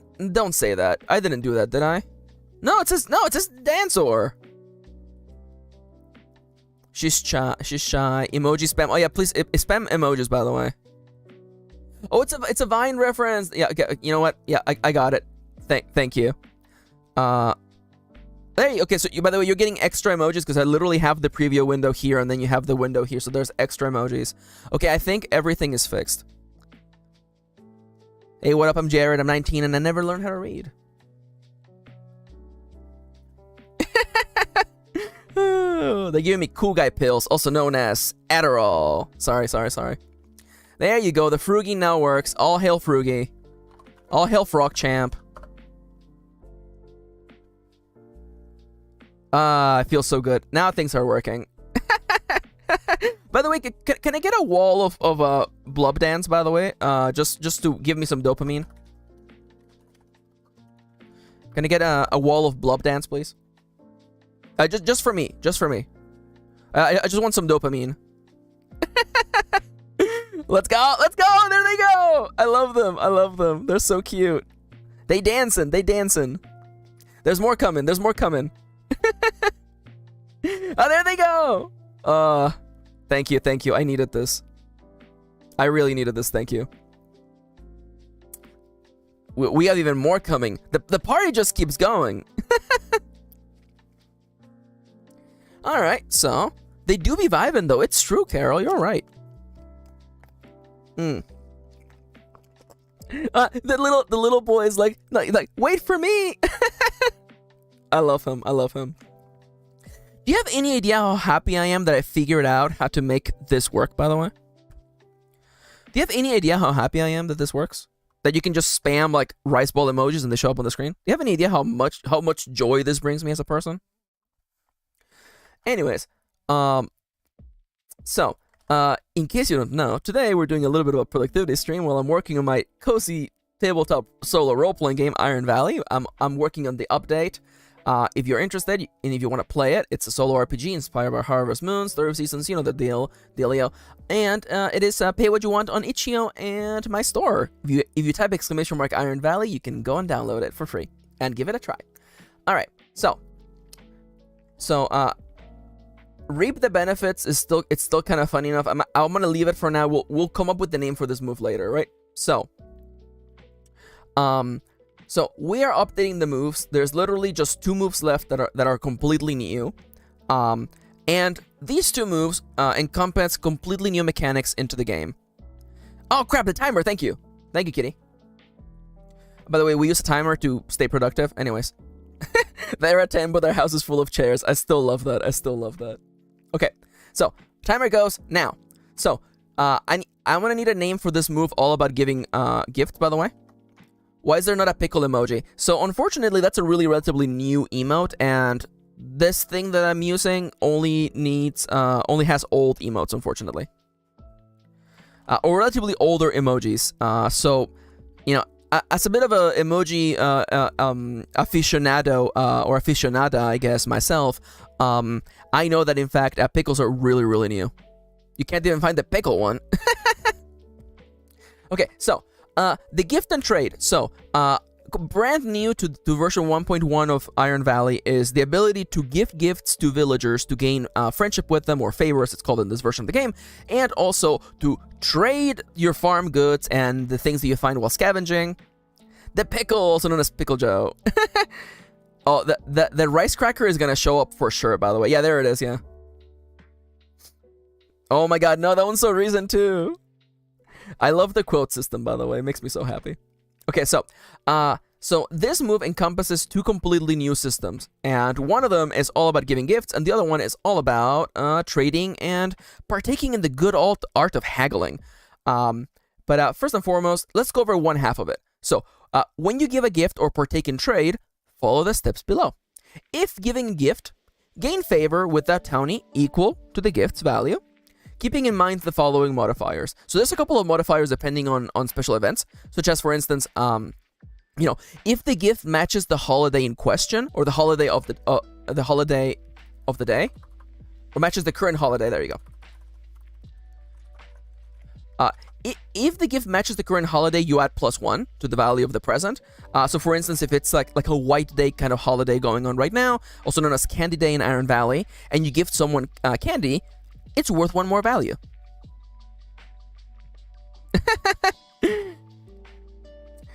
Now, are we gonna have an argument about whether pickles or cucumbers? Because I just want to say, you know, I for one, as a fan of the pickle myself, and I'm not just talking about Devil Joe from Monster Hunter, I believe that they're all good. A cucumber is just a raw pickle. Doppy, you're hitting me with the chicken and egg situation, and it's killing me right now. It's so true. It's so true. Cucumbers are just raw pickles. By the way, can I just say I love the Spanish word for cucumber? By the way, is pepino. God, pepino's just so funny. Pepino. Now there's a couple more modifiers, by the way. If the gift is favored by the townie, multiply the value by 2. So, you know, if someone literally loves, if someone loves pickles, then giving them pickles multiplies it by 2. And of course, here's the big one. If the gift is given on the townie's birthday, multiply the value by 2. And these modifiers, they stack. So let's say, for instance, that your crush loves chocolates, right? And it's chocolate day, and it's candy day, and it's their favorite, and it's their birthday. You're looking at a huge payout in favor. They're gonna love you when it's over. That's all I gotta say. So, you know, envision the townie's reaction to the gift, and then time passes. So you get to have a nice moment where you give someone a gift, and you get their reactions, and then time passes. Kitty, oh my god. They will immediately propose to you. This is fair. They should actually be like compressed. I know that it's a bit of a chunky paragraph, but that's life. Now, if partaking in trade, envision your character and their fellow townie in conversation. Decide on the value value of the transaction. Can you tell which moves I literally was writing as I was getting ready to stream? Decide on the value of the transaction based on the tone and the type of trade. On the tone of the conversation and the type of trade, as per the table below. So much like the new Make a Promise, we literally have a table that just tells you how much things are worth in here. And the state of the conversation actually kind of matters. So, you know, if someone is unfriendly towards you, the prices are actually higher. Get down on one knee and pull out your pickle. I mean, pull out a pickle. Whoops. Ooh, did I say, oh, slip of the tongue. Yup. Don't mind that. And then depending, you know, if you're trading for forageables, for crops and livestock, for simple crafts and complex crafts, the price goes up, right? Now, once you're decided on the price of the transaction, now it's time to you have a choice here. If the price is agreeable, you exchange the resources and time passes. God damn it, I knew this was gonna happen. Honestly, if you had entered it as 2012, I would have it would still be as funny, if not funnier. Get on one knee, then pull out your pickle. Yep. I love that you had the M dash, by the way. So when you are trading and you're like, okay, well, I want to buy a TV. A TV, I'm buying it from a friend, by the way. It's a complex craft. It's 10 favor. I have 10 favor worth of carrots in my backpack. I have 10 worth of carrots in my backpack, right? Not 10 carrots, but 10 value worth of carrots. 10 units of favor. And I'm like, you know what? This is fine. You exchange resources. Time passes. You're done. But let's say, for instance, you're like, actually, how would you even build a CRT here? Well, it depends on your setting, actually. You know, if you're if it's like a modern setting. Ooh, am I stuttering? Is there my little like tracker for like how my stream is doing went red for a second, and I'm just like, how many drop frames am I at? Am I dropping frames? I am not dropping frames. I've dropped like 0% of frames. Okay.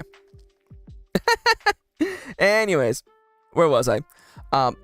So if the price is agreeable, you trade and you're good to go. You have gained resources for other resources. You have traded wood for carrots or wood for milk. Is pickle a basic resource? No, pickles would in fact be a simple craft. Because pickles, as it has been very much stated in the chat, pickles do not grow on trees. It is in fact a simple craft. So if you want to sell pickles, oh my god, I can't believe we're actually going down this path. If you want to sell pickles like the lady from Final Fantasy IX, then you have to craft. You have to turn cucumbers, probably using vinegar, into pickles. Also, Duppy's hitting out. Duppy says, "I'm gonna lurk while oh, you're gonna lurk." Okay, I was about to load you into the cannon, by the way. Now I want a pickle, says Carol. I love that. So yeah, actually, and by the rules that we have established, by the way, you know, the amount of time it takes you. Okay, so let's see. What's the value of a pickle in Iron Valley? So we know that by harvesting a crop, you get 3 units of it. So let's just say you have 3 value worth of cucumber, and you spend 1 progress box, and you combine it with vinegar. Let's say vinegar is, let's say like a 3-banger. Or actually, it would be like a 6-banger, but whatever. It's fine. All I'm saying, pickles are worth a lot. That's all I'm gonna say. I might have to add like another tab, by the way, but we'll figure it out. Time passes would definitely be a pickle thing. Oh my god. Yeah, you definitely want to add pickles. You can, in fact, grow corn, by the way. Vinegar is made by sour wine. Yes, it is. Anyways, I'm not going to get into the whole specifics of how you make pickles, by the way. But nonetheless, you sell it, right? You trade for it, you get things for it. Now, if you want to haggle, because there is a bartering skill, and I know that there are just players out there. I don't want to name names, but there's players out there that I know would be like, I'm getting a good deal. I still want to haggle, though. So I'm giving them the tools here right now. So you do an action roll as per try your best, and then you resolve it using the table right down here. So on a strong hit, your haggling is successful and you make good time 2. Increase or lower the value of the transaction by 2, down to a minimum of 1. Exchange resources and items, and then envision your character celebrating their latest deal. That's the crux here, by the way. You can lower or increase the price by 2 if you get a strong hit, down to a minimum of 1. And also the benefit, as with all strong hits, is that you actually, time does not pass. So you actually get to make more out of your day. On a weak hit, it's the same, but it takes time for you to actually haggle, so you only get to move it up or down by 1, and then time passes. And on a miss, the deal is off and nobody's happy. Lower the favor with the townie you were trading with by 1. Envision what went wrong or how you lost track of time, and then time passes. So the main point of this move is to allow you to convert resources from one into another. It allows you to convert resources from one into another. And so, especially, let's say, for instance, why are we doing all of this? So I would say that, outside of the fictional element of you wanting to have, things in your inventory that make sense for a setting like this, additional to that, let's say, for instance, that, your crush, the person that you're chasing romantically in this game, likes one thing, but you don't have that thing, and you don't have the ability to make that thing. So instead, you grow the things that you have access to, and you trade for the things that the person wants. And then you give it to them using gift and trade, and, things work out. You're only allowed giving. You can only give a gift once per day. Yeah, you could also forge it. It's true that we have a crafting system. So that's the whole crux over here of gifting and trading. Can I get someone, please? Can someone help me come up with an idiom or title for a move about giving gifts and trading, please? It's all about items. It's all about, it's about converting resources to another. It has to be a name with a little bit of that duality. I guess you could for the pickle exchange. Oh my god. The favor economy. I don't know if I like the favor economy. It feels a little bit too corporate.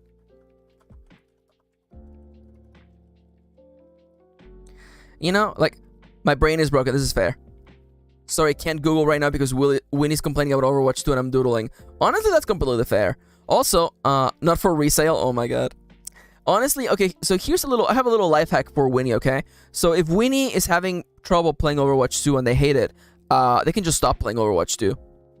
That's what everyone did. But doom tish. Anyways, sharing is caring is kind of cute, actually. Presenting presents, oh my god. Sharing is caring is actually kind of adorable, though.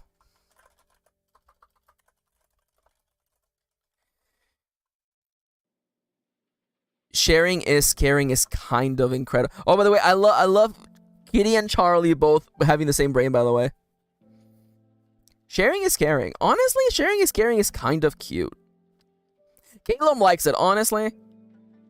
Sharing is caring, though, honestly. Especially, see, I like this because it also establishes that in this world, even if you're trading with someone who's unfriendly, they will still be able to share things with you. So honestly, I like the idea that, like, in this world, especially because the whole economy for this game is that, it's not money based. It's all about trading and sharing with the things you make with other people. We have a whole table of 100 jobs of people that are performing in the town. And so everyone is working on something. Everyone has a craft. So, everything has value in that way. So, even if you're trading, a painting for a bunch of food or a bunch of milk and eggs, you're still, everything has value in the town. And I like that. Even if all you're doing is gathering the rubbish that's in the forest, by the way. Because we did make that rubbish that rubbish table, by the way. All right, where was I? So there is one move left, and that's a move that I didn't finish writing, but I'm gonna do it right now. So this is the heart events. Please excuse me swearing loudly, so I realized that I had not written the hearts event move. So this is a move that exists entirely, so you can turn favor You know, what is all of this favor building up to, right? We have a whole economy about you know, you grow crops, you craft items, and then you give these items to people on their birthday, on the holiday, and this earns you a meta currency called favor with each individual NPC. Each individual NPC has a different favor tracker. And what do you do with favor? You know, favor has a bunch of things you can do with it, but more importantly, you can convert favor into hard events. Hard events, as in the hard events from Story of Seasons, Harvest Moon, Stardew Valley. These are moments in which your character gets to learn something critical about a townie, grow closer to them, and maybe even develop romantic feelings for one another. So this is like this is the big payout, okay? This is why you're doing all of this work for, so you can get closer to these characters. And this also provides you with a mechanical benefit, by the way, but I'm gonna talk about that in a second. So when you give a gift, this text is completely wrong. When you are ready, blooming something, I like that. When you are ready to grow closer to a townie, when you're ready to grow closer to a townie, spend lower their spend 10 of their spend 10.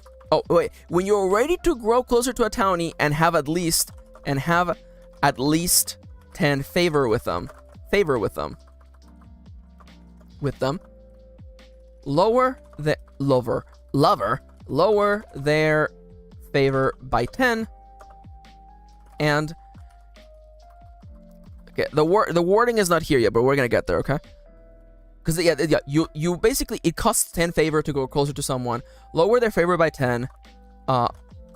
Fill in the leftmost heart in their townie tracker. I love her. I mean, I suppose so. I sure hope so. I sure hope it does. Love her? Yeah, I sure hope I do. Okay, that did not work. Okay, all right. Look, I'm deleting it. I'm deleting it from my drafts. When you're ready to go closer with a townie and have at least 10 favor with them, lower their favor by 10 and fill in the leftmost heart in their townie tracker. Envision a moment with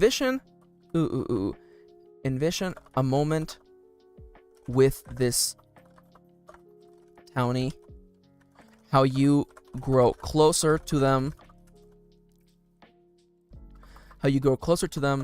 and how your relationship evolves. Wait, no. Envision a moment with this townie where your relationship grows. You'll learn something meaningful about them. Or there should be 3 options, right? So in a hard event, you either you grow closer as people, you learn something about their past, or you share a lovely moment where you share you share a long-lasting memory. There you go. Easy peasy lemon squeezy. This is the shortest move in the whole game, by the way. Then time passes. And this is not gonna be in the move. This is not gonna be in the move. But it literally, by the way, when gaining favor with a townie, gain +1 favor for each filled heart in the tracker. So by becoming friends with someone, they like your presence more, they enjoy spending time with you more. So whenever they would gain favor from any source, you gain that and the number of hearts they have filled up. So, once you're friends with someone, it's closer to, grow closer to them. You spend time with them, you spend more time with them, you grow closer. I do not yet have a mechanic for... I mean, I guess we can write it right now, actually. You know what? Screw it. When you're ready to grow closer to a townie and have at least 10 favor with them, Lower their favor by 10 and fill in the leftmost hearts. Okay, so if all 10 hearts are filled, okay, should I make it something ridiculous? Should I make it like a really ridiculous cost? Like you need to have all 10 hearts filled and then have like 100 favor with them? That seems like a lot to be like, and now you're in a relationship. It seems a little bit like a lot, actually, now that I think about it. You know what? I probably shouldn't like shoehorn romance mechanics right now in the blue without actually thinking about it. So how about we just kind of leave these mechanics now as they are? Can I get a name, a adorable little title for a move about growing closer to people? What's an idiom about growing closer to someone? Thick as Thieves comes to mind, but that's not really the aesthetic that's coming up. I almost kind of want to just call them hard events, honestly.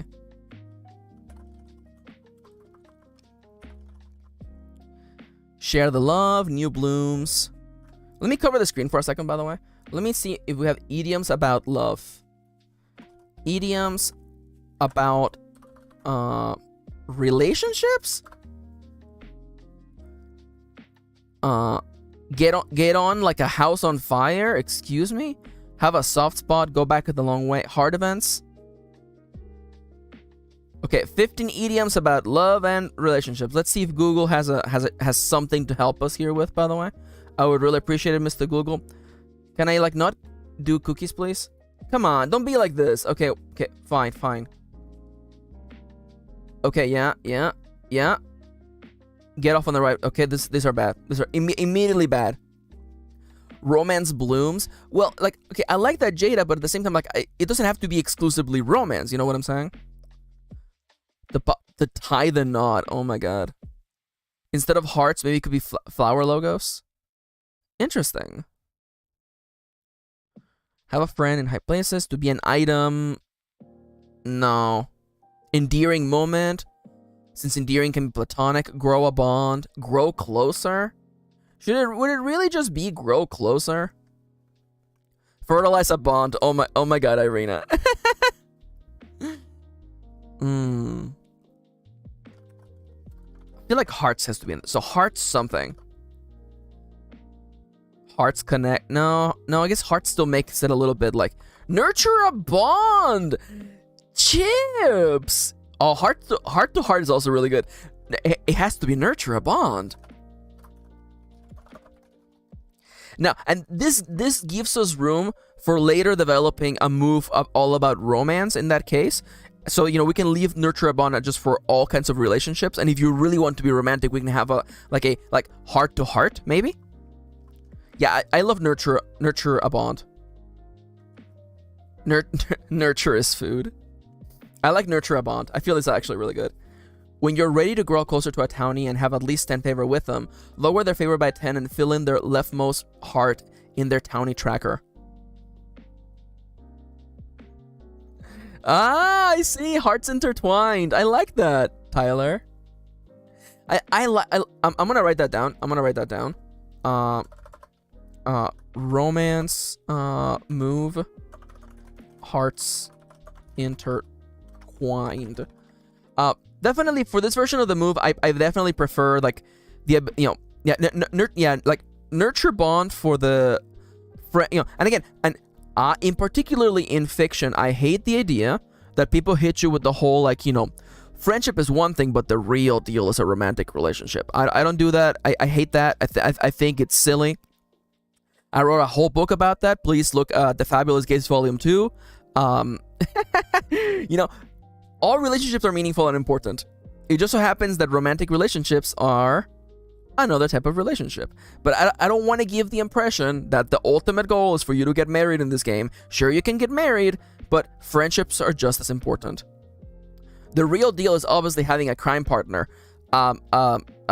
Siska, I'm legally required to tell you if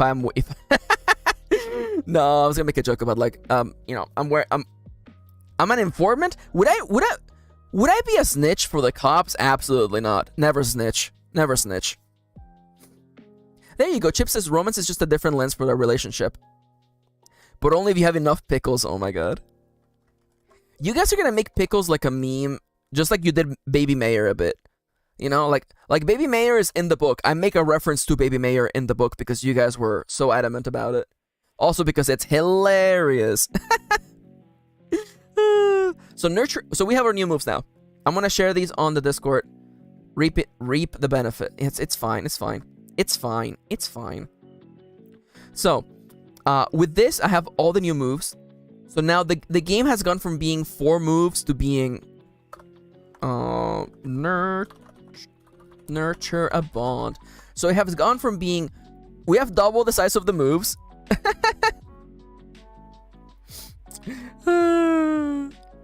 I like Carol. Carol says, okay, well, you gotta clarify if there are proposal pickles or platonic pickles, though. This is fair. You know? Oh, you're setting me up so bad. You're setting me up so bad. You know, I handed them my pickle in a platonic way, but I don't think they read it that way. No, I can't do this. They got their hand on my pickle, and I don't think it was a platonic gesture. Alright. Yeah. Thank you. So Fifi needs to go to bed. Honestly, I need to go to bed too. That's a joke. It's 1 p.m. over here. So Fifi, thank you for joining us. Everyone, please, as we do on this stream, when someone leaves, please wave the trans flag or do a Frugy trans pride as I load Sofifi into the cannon and fire them off of the stream. Thank you for joining us, Sofifi. I love you. I hope you have a lovely, lovely night. Take care. And bye-bye. So long, Bowser. Sofifi's so cute. Frugy trans pride. I'm typing it right this time. Can you believe, oh my god, can you believe this was the stream where I realized that I typed all those names wrong? No worries, Kitty, you do what you need to do. I love Frugy Trans Pride, I love him. He's so cute, I love him. Also, by the way, I guess you could also do Frugy Leave. Frugy Leave would also be good for when someone leaves, by the way. So Siska makes a really good point. Siska says it was gonna happen anyway. It was gonna happen soon. Honestly, here's the thing, okay? I know I'm gonna mess up. And honestly, I embrace it. So honestly, if anything, I'm happy that I messed up already, so that now it's fixed. That's the way that I like to look at life, honestly. You know, I'm gonna mess up. I am only human. For now. Yo, who's signing up for the cybernetic upgrades? Who's first on the list for transhumanism?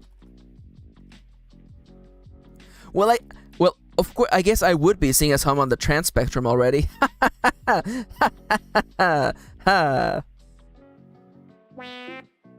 Okay, nobody's laughing. All right. I'm getting off the stage. Yo, hell yeah, Carol. Honestly, like, it's so important, though. It's important to have a good mentality about making mistakes. Like, you know, we live in a culture that's all about be the best, most incredible version of yourself at all times, and it's just really unrealistic. Damn, Max is stealing my joke before I can even make it. That's right. Well, it's because we're related, Siska. It's because you're my prima. You're my prima. You're my cousin. So, you know, of course, you know, mentally attuned. Alex says, this chapter is beginning to get away from me now. Do I really need all this? Am I just stalling so I don't have to get to the real story? Is this boring to read? Oh, that's the struggle right there, buddy. That's the real struggle right there. So here's the dealio. I think, see, there's a lot of good advice already coming in. You know, Irina, I have to click this 140 times? Hold up, Alex. Give me a second, okay? I'm gonna do my Mega Man Lemon Blaster skills, okay? Check this out. Wait. Nope. Anyone ever play Cookie Clicker? This is kind of what Cookie Clicker is like right now. Oh, yeah. See, what you do is that you just kind of tense up your arm, and then you just, you know, you just go Super Saiyan for a good minute, and then there it's gone. I really need to unlock the ability to sell our crops. Holy crap, my arm is on fire. Oh yeah, man. I reset this file earlier this week. I'm so good, you guys.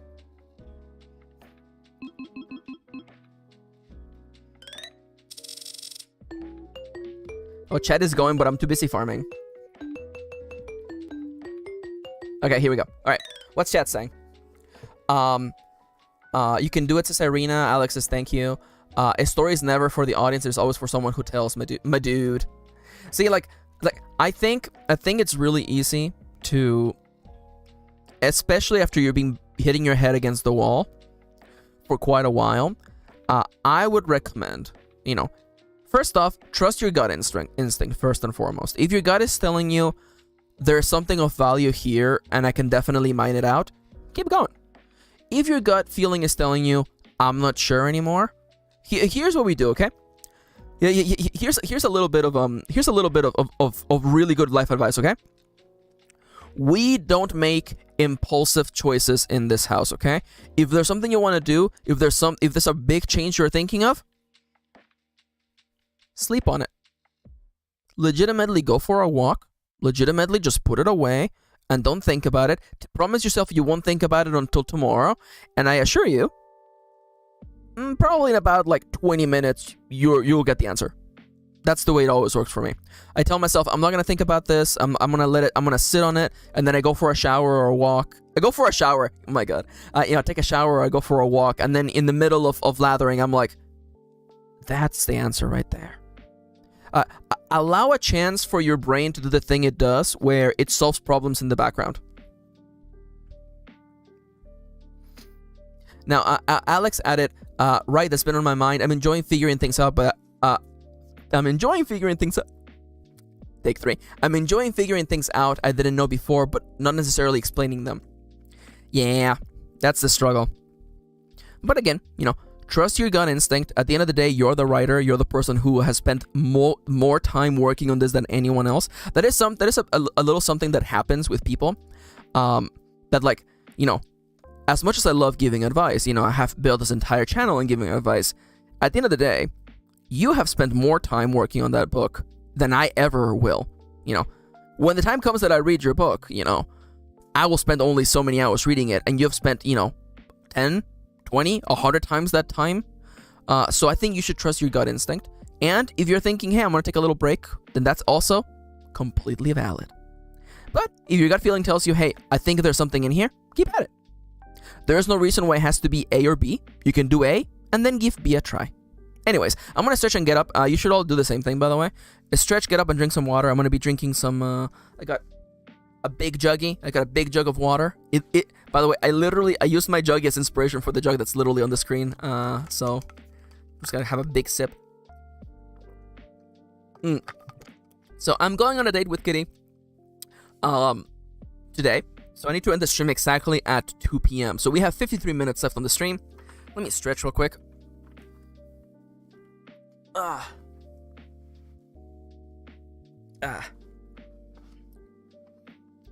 the way, I would like to inform you that Yanto, my cat, thought of stealing my chair the 1 minute that I immediately got off.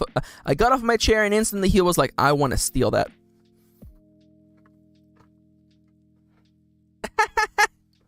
Okay, okay. Timber Wolfie just said, I have finished learning how cucumbers become pickles. Here's the, okay, there, yeah, okay. This is what I pictured happened, by the way. This is what Timber Wolfie was doing, by the way.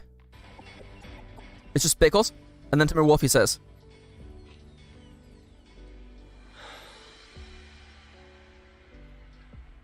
I know Kung Fu. there you go. That's exactly what happened with Timber Wolfie, by the way. Now, will this video get copyright claimed just for those 7 seconds? I guess we'll see.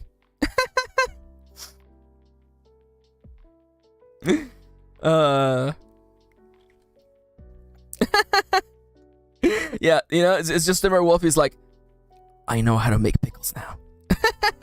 Also, can we all hear it for Yanto, by the way? He's scratching at the door. He wants out. I don't know what his problem is. I'm gonna go get my cat real quick, okay? Can I get some Yanto IRLs in chat, by the way? In case you're wondering, that is actually what my cat looks like.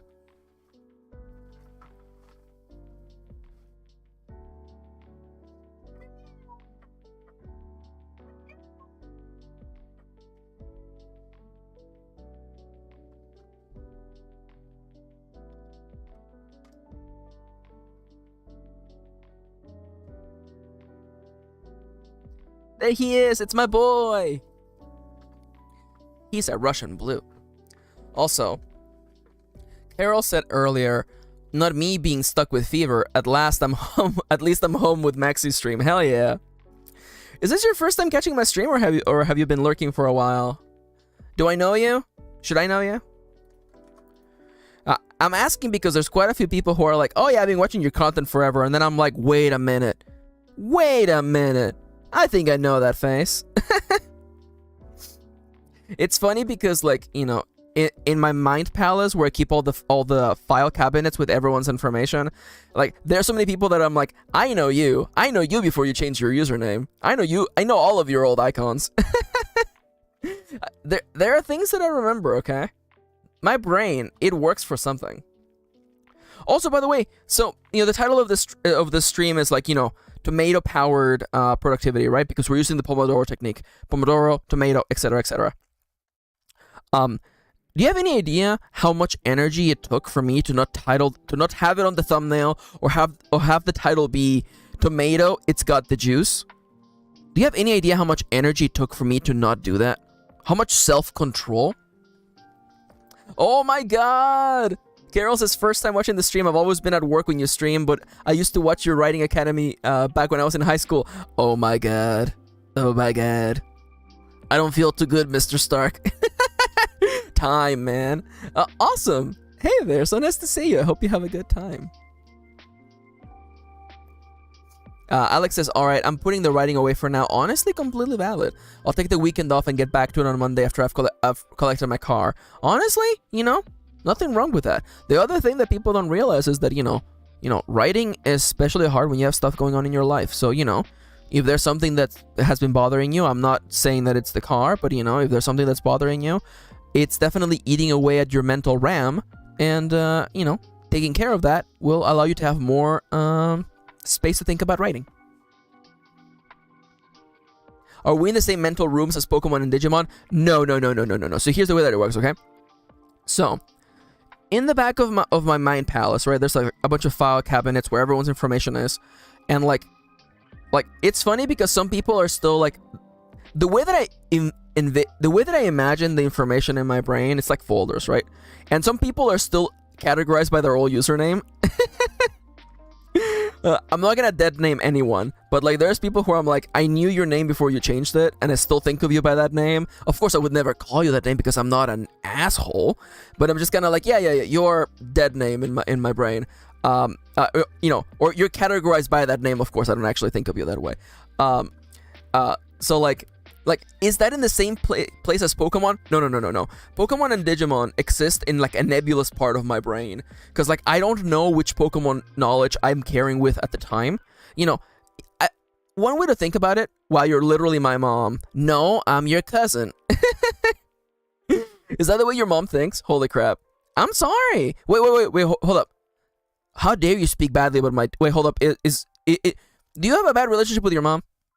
So I was gonna be like, how dare you speak badly about my tia, which is aunt in Spanish. But you know, if you don't like your mom, screw your mom. Okay, I'm gonna. Oh, I'm so sorry. I'm so sorry. Oh, I hate your mom. Your mom's bad. Okay, so I'm gonna give you a little piece of life advice. Okay, let me actually do the dramatic close for a second. All right. So here's a little life hack for you. Okay. I'm gonna give you a little life hack for relationships and just like encounters with people in general, okay? So, if someone shares something with you, you know, like, oh, you know, I broke up with, or my boyfriend or girlfriend of so many years broke up with me, or, you know, someone passed away, or, you know, I got into a fight with so-and-so, or this happened. It's really easy to immediately jump and be like, oh my god, I'm so sorry. But sometimes it's good to be like, hey, how do you feel about it? And asking them how they feel about it before you pass judgment and be like, oh, that's a sad thing. It's good to just kind of get a little bit of context here, because at the end of the day, it doesn't really matter what you feel. Most of the time I feel like I want to make that person feel better. So it's better to mirror their feelings. You know, if someone is like, yeah, I just divorced from my wife, and then I'm like, holy crap, I'm so like, what how do you feel about it? And then if they hit you with the whole, honestly, I'm happy that it ended, then, you know, it's better to be like, you know what, then I'm happy for you that it ended, you know? It's a little better sometimes to just mirror someone else's feelings, especially when you don't have the full context, you know? So that's just a little something. That's why instead of immediately jumping into a bit, I was like, you know what, I should actually check with Siska, see what Siska actually thinks about their mom. So I'm sorry about that. And I do want to clarify, by the way, you're going to see my hands for like 2 seconds, but it's okay. Don't worry about it, it's fine. Don't look at my hands. There you go, I'm back. Now, the other thing. I love the noted emoji. It's so cute. I love it. I love it. So, and I do want to make it clear, okay? I don't actually think about people with their dead name. It's more like a categorical thing, you know? Where, like, if your dead name started with an A, your folder is in the A section. I don't think about you with dead name. It's just a categorical thing in my brain. I want to make that very clear. Because dead names are not cool. Dead names are bad vibes, and this is a good vibes only stream. Alright, so I have explained to you the big moves in version 1.1, and now I think it's time to start thinking about making some oracles. Oracles are random tables used in role-playing games, such as this one. Now let me just really quickly, this is here. We put this in here. Yeah, okay. Oh my god, thank you. Kitty, my better half, found a better way to explain this, by the way. Kitty says, I think Max meant more dead usernames more than dead names. We would never dead name any of you. Yeah, I think Kitty is more correct, because yeah, I think I definitely used the wrong word here, and I'm really sorry for that. I apologize. Yeah, I also meant like usernames, because like, you know, there's a couple people in the chat who had old usernames, and I'm like, I know what your old username used to be. I would never call you that because I'm not an asshole. But you know, that information is still in my brain somewhere. This is done. This is done. This is done. This is done. This is done. Okay. All right. So let me talk about the move trading, by the way, for a second.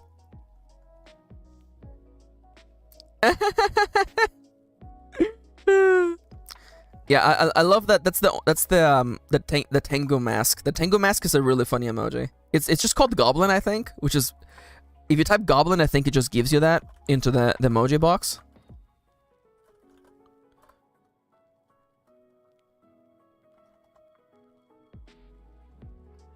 Hey, Jinx is here! Hey, Jinxie! Welcome. How you doing today?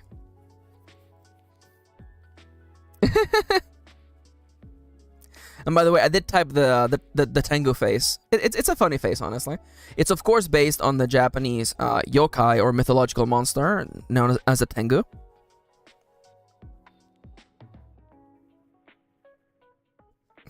Oh yeah. Definitely. If you don't feel comfortable having your legal name on, then definitely change that. Several people have done that. Good friend Kendra used to have like their legal name on, and then they were like, you know what? I probably shouldn't do that. Yo, the person, the rapper formerly known as Carol. Is there another name you would rather I call you by the way? Oh, that's fair. That's fair. Yeah, that goblin emoji can definitely signify insincere frustration. I get that for sure. Oh, no worries, Charles. No worries, Charles. You're all doing good, you know. Okay, so one thing I want to clarify, by the way, is that so the sharing is caring move is about giving gifts and is also about trading. Please note that in the trading section, I never actually refer to the player as the person selling. That move actually works both ways, by the way. Oh, Melty? Oh, I'll call you Melty. Oh, Melty's so cute. I love Melty. I love that. I love that. Yeah. Honestly, like, legal names are kind of a pain in the butt. Okay, you know what? You know, I'm gonna give you a bit right now, okay? So, in case you guys don't know,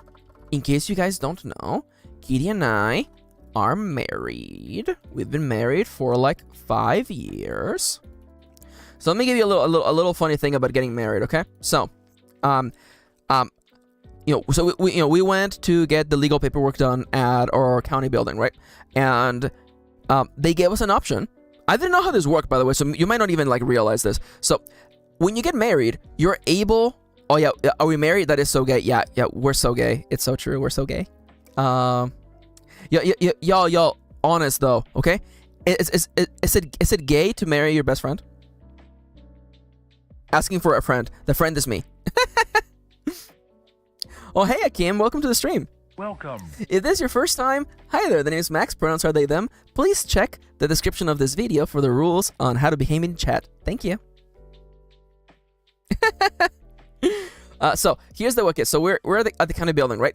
And I thought that when you see this, how naive I am. Okay, I thought that when you went to the county building, since people are allowed to change last names, I thought maybe you can just completely change your last name. Turns out that is not how it works. So I am Mexican, right? I was born and raised in Mexico. I have Mexican parents. I was raised in Mexico. I lived in Mexico. And in Mexico, you have two last names, a paternal and a maternal last name. I'm not going to give you my last names because I'm not going to dox myself live on stream. So let's pretend that you know what? Let's pretend that my last name is Hierro Valle, which is Iron Valley in Spanish, by the way. It's Hierro Valle. And Kitty's last name, let's say that Kitty's last name is Anime, by the way. So let's just call her Kitty Anime. And I am Maxi Hierro Valle, okay? Valle. So you may be thinking to yourselves, why two surnames in Mexico? So I want to make it very clear that having one surname is not the standard. Many cultures have different. Okay. Well, Alexander says, why not Anime? We'll get there in a second. But Mexico has two surnames because in Mexico you take the paternal, you have a paternal and maternal last name, and it is I think of it as one way of honoring both sides of your family tree. Though truth be told, the maternal side gets screwed either way, but it doesn't matter. You get two last names. Different cultures do different things. I am familiar with several Middle Eastern cultures in which you actually take your father's first name. So every culture is different. Having a first name is just one last name is not the standard. So yeah, it's true. Yeah. For instance, people in Japan, you mostly go by your surname rather than your first name. But nonetheless, so let's just assume that. Oh, that's so awesome! I love that, Jinxie. Jinxie says I'm polyamorous and I'm currently dating two amazing and beautiful people that love and adore so much. Oh, that's so awesome! I love that. Can I get Frugy Transpride, please, in chat? Okay, can I get a few of these, please, in chat, just to just to share in the good vibes, by the way? Aw, that's awesome, Jinxie. I love that for you, honestly. Hell yeah, more good vibes. Yeah, there we go. There they go. Oh my god, it's so cute. So let's pretend that Kitty's last name is Anime, and my last names are Hierro Valle. So the lovely lady at Mom lets you have two partners, huh? So let's pretend for a second that these are our actual last names, right? So the lady at the counter was like, all right, so you're getting married. That's lovely. Can I have your information? Okay, everything's in order. So what are your last names gonna be? And the options that they gave us was either A, we become Kitty and Maxi Anime. We become Kitty and Maxi Hierro Valle. I gotta make this a little bit smaller so you guys can actually see the rest of it. Or, so I can take her last name, she can take my last name, or shit gets really, really weird, okay? So, because generally, let me bring in one of my favorite fictional characters that I made. It's Cammy Dixon Smith. So Cammy Dixon Smith is one of the characters in The Fabulous Gays, and Cammy has two last names made into one last name by using a little something called as a hyphen. And this is to bind together two different last names. So of course, in this case, Cammy's father was Dixon, and Cammy's mother was a Smith. So they became Dixon Smith when they got married. There's more technicalities to that, but don't worry about that.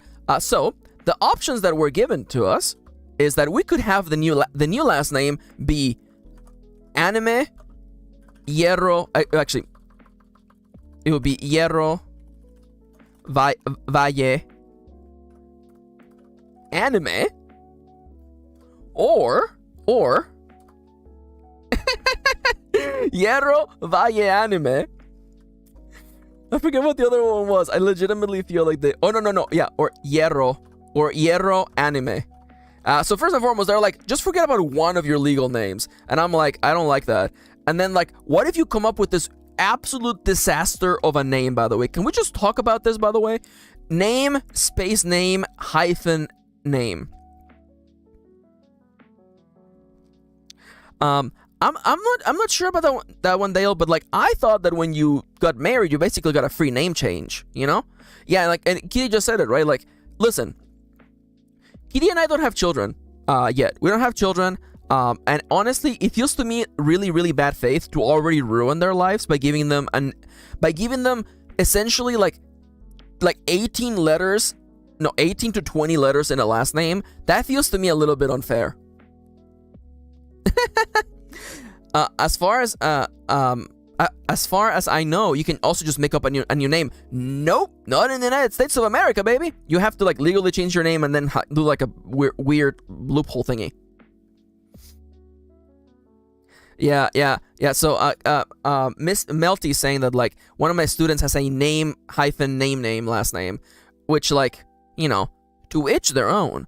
But at the same time, the Dark Souls of last names. Oh my God, it's so true. It depends on the state. Oh, well, California screwed me over then. I was so ready to be like, yo, let's come up with a new last name. That would have been so lovely, honestly.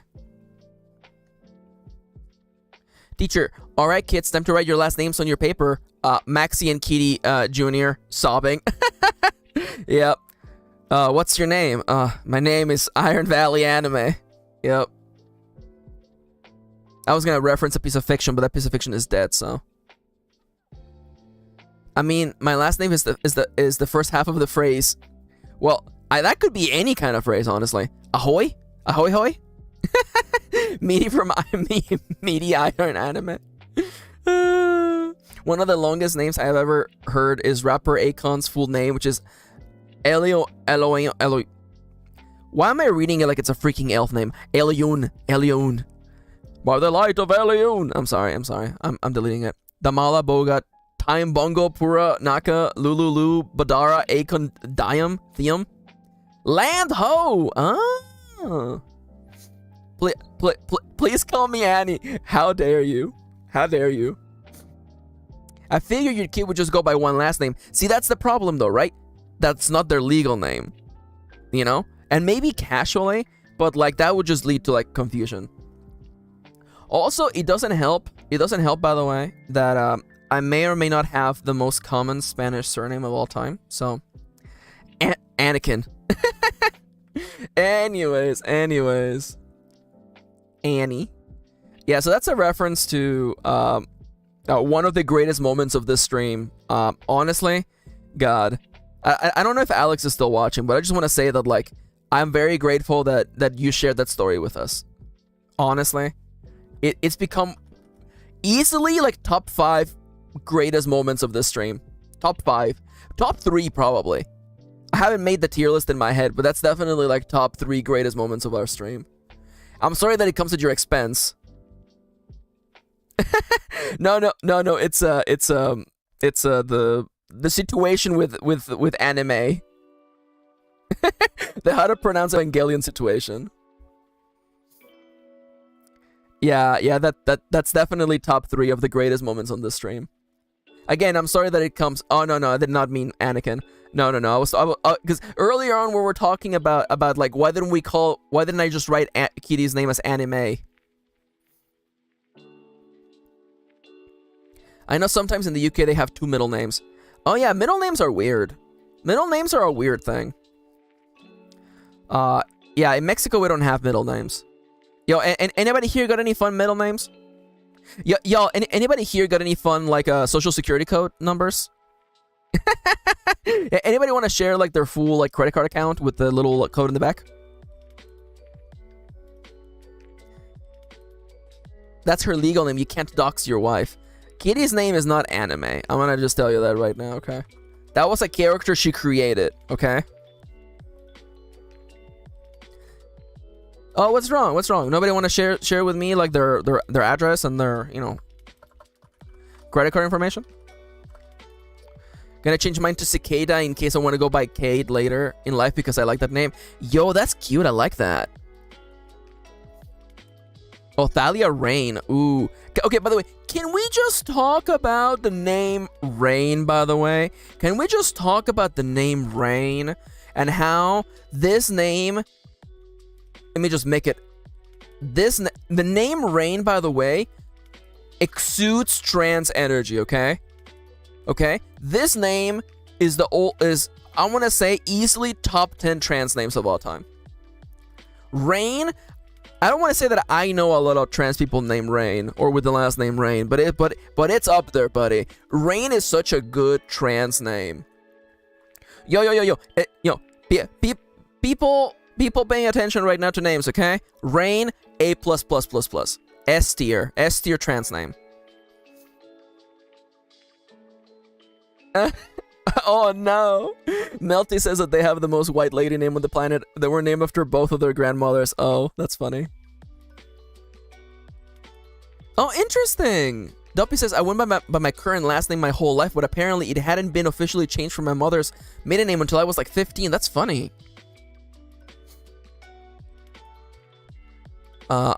Irina was saying that for real, the name change process varies by state in the US, but there's no state where it's fun. I've been wanting to change mine, and it's such an annoying puzzle. Oh, I hate that. Trick question. You already have my address, and I have yours, says Charles. It's true. You do know where I live.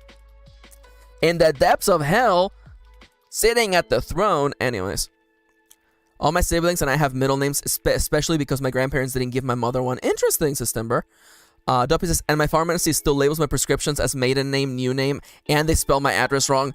I hate that. I hate that so much. I hate that so much. It's to further distinguish yourself, I'm guessing. The original reason was because they thought if witches got your full name, they could do whatever they wanted to you. That's interesting, Jada. Yo, hell yeah. Jinsey was saying that they picked that name because of the Owl House character who's non-binary. I love that. I'm here for that. Irina says, I read V.C. Andrews' books about a girl named Rain a long time ago, and it was like the first in the series that got me into reading a lot. I love that. Yo, non-binary gang, let's go. Yo, let's go. I don't have froggy non-binary pride, do I? I should change that. If I do it here, would I get in trouble?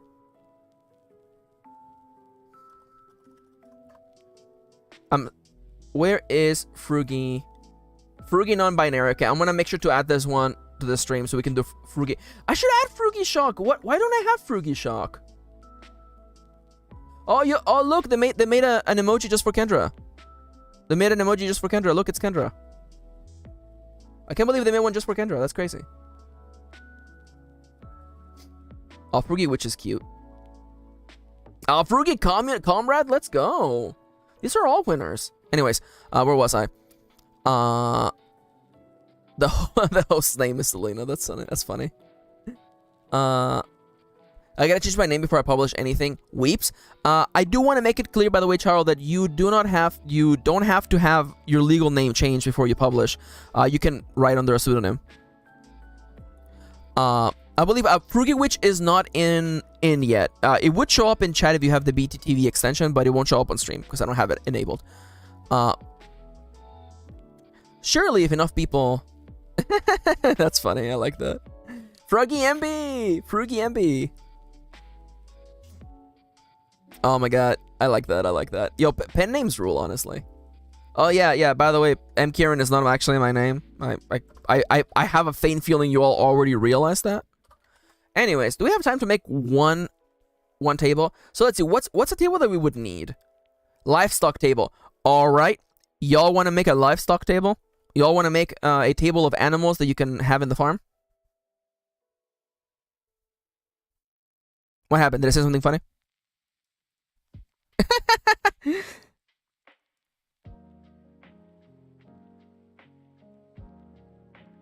What did I say? Oh my god. Oh my god. Oh my god.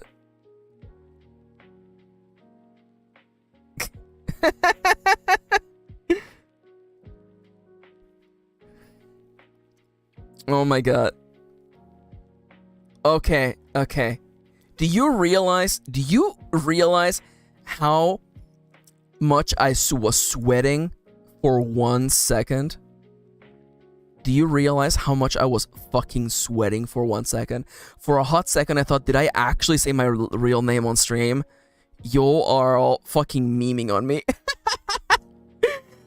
I didn't say my real name, did I? I just said that MKirin wasn't my real name, was it? That's what it is, isn't it? See, I felt all the blood drain from my face. I felt the blood drain from my teeth. And I'm like, did I say my real name on stream? Thank you, Melty. Thank you for being the first one to break kayfabe. I felt the blood drain from my teeth, okay? I felt the blood drain from my teeth. I was so scared. Moontomes is here! Oh my god, Moontomes! I love you, Moontomes! Can we please spam Moontomes in the chat, please? Okay, so immediately, first and foremost, yo, Moontomes, look! You're 3 digits already! No. Melty, the reason they were memeing on me. Yo, I don't know when we got to triple digits, but you're there. Ronnie, we have been sending you our strength all stream. And we're also gonna can we please spam Froggy Transprite for Ronnie, by the way, please? Can we please just spam this for the one and only, the incredible Ronnie? I hope that, you know, I don't know about what's been going on. I hope things are okay. I love you. You know, take whatever break you need. You know, life happens, and all I just want to say is that we love you. You're incredible, and I'm very happy that you're here. Also, sorry, I just had the scare of my life.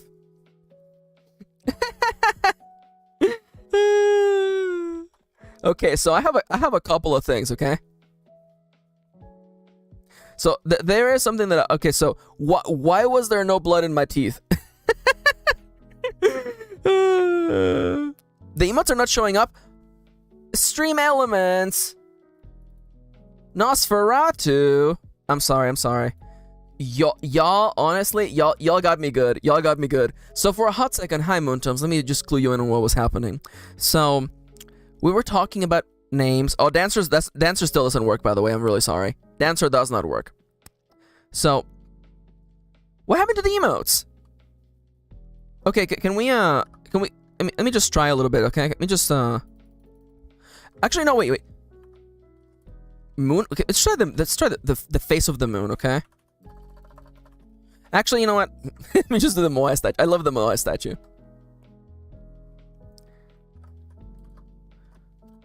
Do I know how to type today? The answer is no. There we go. Yeah, the balloons are not working. Well, the blood shouldn't work to begin with. Why isn't it working? It's broken? Oh no, my stream elements. It's broken. What happened? What's wrong with you, buddy? What happened? I'm gonna save it again. Like, literally, I was doing nothing. I literally wasn't doing anything. What if I close this tab? What if I close that tab? I'm gonna cover the screen for a second so I don't dox myself live on stream. Alright. So, I don't know what happened. Anyway, so let me explain to you what was going on. So, we were talking about pen names. We're talking about stuffs. And then I was like, you know, by the way, in case you didn't know, MKirin is not my real name. And everybody hit me with, like, shocked faces and, like, exclamation marks. And I was just like, what happened? And for a hot second, for approximately 300 milliseconds. Oh, Stream Elements is down? Oh my god, thank you, Moontomes. Once again, can we please hear it for Praise Moontomes, by the way? Can we hear it for the incredible, the one and only, you know, Olympic medalist, gold medalist, Nobel winning, Nebula Prize awardee, Moontomes, please? Let's go. Thank you. Moontomes is just great. But so for a hot second, everyone was shocked, and I was like, Max, is that not your real name? And for a hot second, I thought, holy crap, I said my real name on stream. I thought I said my real name on stream, and I felt the blood drain from my body, from my face. I felt cold beads of sweat rolling down the side of my temple, and I was describing how I felt this stinging sensation in my teeth, and I described it as even the blood drained from my teeth. And Irene is correct. There was clearly some sort of blood pressure thing that happened, and I felt the blood at the root of my teeth literally drain. I felt the stinging pain at the base of my teeth, and I was just like, okay, this is what dying feels like, and this is how it happens. But it turns out no, people were just memeing on me. People were just memeing on me today, and that's okay. Also, we love you, Moontoms. You are the best. Oh my god, you feel emotions in your teeth too? Yo, and anybody else just feel like I feel like it's like the neurodivergency, you know, where like neural divergency. Like anyone else just like sometimes just like feel their clothes on their body? I do sometimes. There's this shirt that I really like, but like I don't know if it shrunk or something, but now like I can feel the neck of the shirt rubbing against my neck, and my brain is just like, nope, I don't like this feeling. Oh, Jinxie is heading out, by the way, so everyone, you know what to do. Let's wave the trans flag or hit them with Frugy Trans Pride. And as I shoot them off the cannon, thank you for joining us today, Jinxie. I hope you have a lovely day. Take care. So long, Bowser. Yeah, tags are the worst, by the way. Tags are, in fact, the worst. Sorry, I asked for Frugy Trans Pride, and it's not even, like, here. Because it doesn't actually work right now, because Stream Elements is down. So, someone asked earlier, I think it was Jada. Yeah, Jada asked, do tags annoy you? I rip the tags out of every single shirt I have. I hate tags. Yeah, I also have anxiety. Yeah, I know, you know, that's one of the things, I actually enjoy purchasing, from time to time, I enjoy purchasing shirts from, like, the Yeti, or, like, you know, the other one. Yes, the Yeti and the other one. And, like, I like those shirts, because, like, you can just rip off the tag super easily. I'm wearing a new shirt, because they had a Cult of the Lamb shirt, and I'm literally wearing it right now. It's my first time wearing it, and I ripped off the tag this morning, because I was just like, I can't do this. I can't have you like this. Oh my god, Charles says the other day I got underwear with fabric tags instead of the printed on kind, and I was like, what? Caleb says, yeah, there are two shirts I really like, but they have tag attached to the shirt, and I hate the feeling of them despite loving them. I hate that. I really hate that. Again, I feel like it's a neurodivergent thing, where I'm like, I just feel it. I just feel it. And I mentioned it earlier, but I do also have anxiety, so it might just be a compilation of things. So we have 18 minutes. Okay, 18 minutes. We have 18 minutes to make an oracle about farm animals. So, if someone wants to just literally win right now,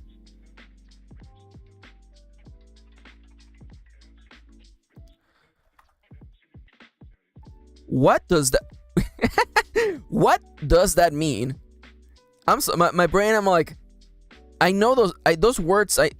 Moontoms asks, Max, I have a question to ask you. It's very specific. You probably don't know anything about. Are you a Lucian Yak Dungarees person? What is this? What does this mean? I'm gonna what is this? What is this? Oh, do I wear these clothes? Do I wear these clothes? They're very comfortable overalls. These look adorable. All right, let me just pin that tab so I can look at it later. Thank you. I do love wearing overalls, actually. It's also not just because, you know, I'm non-binary, but also I just like wearing them. Actually, you know what? It's time for a little detour, by the way. Let me cover the screen for a second. There's a dating sim on the Switch called Validate, dating sim, and I feel like my copyright is being infringed upon. There's a character in this game called Validate, and this character who uses she they pronouns. And can we please talk about the copyright infringement that's happening on me, by the way? Can we talk about the copyright infringement that's happening here? You know, this design, I'm not saying, you know, I'm being infringed upon, you know, as a, Mexican person who has they them pronouns and he wears an overall with a picture underneath. I'm just saying. By the way, I did purchase this game and we're looking forward to playing it. I have welcome back to on this stream. We love Stardew Valley except for the one couple of issues that I have. Okay, so I love Stardew Valley. Stardew Valley is a really meaningful game in my life, and I appreciate it. The one complaint that I have is that Stardew Valley, it came out a while back, and I know Eric Barone did a really good job in making the community seem diverse. It's full of white people. Stardew Valley is full of white people. So when we saw this dating sim and everyone on the cover is some sort of like POC, you know we purchased this game right away, right? Sure, they're infringing on my rights, but also, damn, look at this crowd. Look at all these different people with dark skin. Oh my god, a Windows notification. Please get out of here. Your Honor, I'm being bullied by Microsoft. Bill Gates is at my door bullying me. Your Honor, that guy from Xbox is at my door.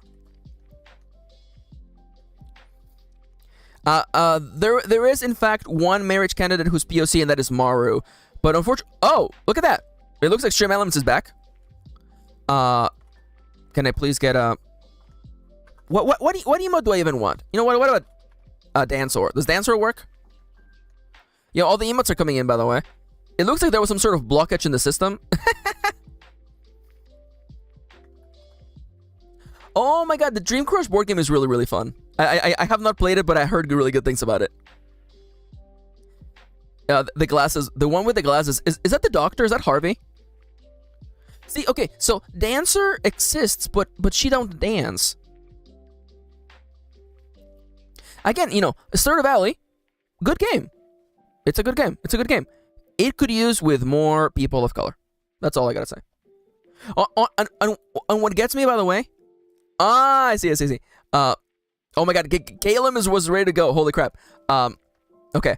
I do want to say, by the way, I was looking into the mods for Stardew Valley, and like what gets me is that even the mods are all just like white people, and I'm just kind of like, can we have like, you know, more variety, please? Just do it for me, please, just for me.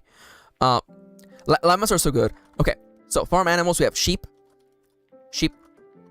goat, ducks, duck, chicken, pig, emu, bison. Oh, bisons are so good. Silkworms, llamas, cat. Oh, for the grains, for the grains from mice. That's, I kind of love that actually. Cat, dog, horses, alpaca. Oh no worries, Irina. Thank you for coming today. I hope you have a lovely day. Everybody, you know what to do. Let's wave the flag at Irina. Bye. So long, Bowser. Horses, cats, dogs, bees. I love the idea that, like, the one thing that is really funny though is that, like, you go to the forest and then you just find bees and you take bees with you. Someone's gonna make a bee movie reference, by the way. I forgot cows. Thank you. Cow / bull. I feel like I don't have to clarify that. Quail. Thank you. I almost feel like they should be split into like what kind of resource they provide. Maybe that would be better, wouldn't it? Okay, so goats and cows give milk. Let me just break this down, by the way. Ducks produce eggs. Okay, but do the bees like jazz? How dare you? Someone's gonna do a bee movie joke. I just know it. Chickens provide eggies. Pigs provide truffles, because we all know from Stardew Valley. Turkeys are also eggs. Turkey is actually really good. I like turkey. Are emus just big? Emus are just big birds, right? Is there bison milk? I assume there's bison milk. Silkworms provide textiles such as sheep, an alpaca, and llamas. Horses provide a completely different service of their own. Just put them in this category, in the other category. Horse.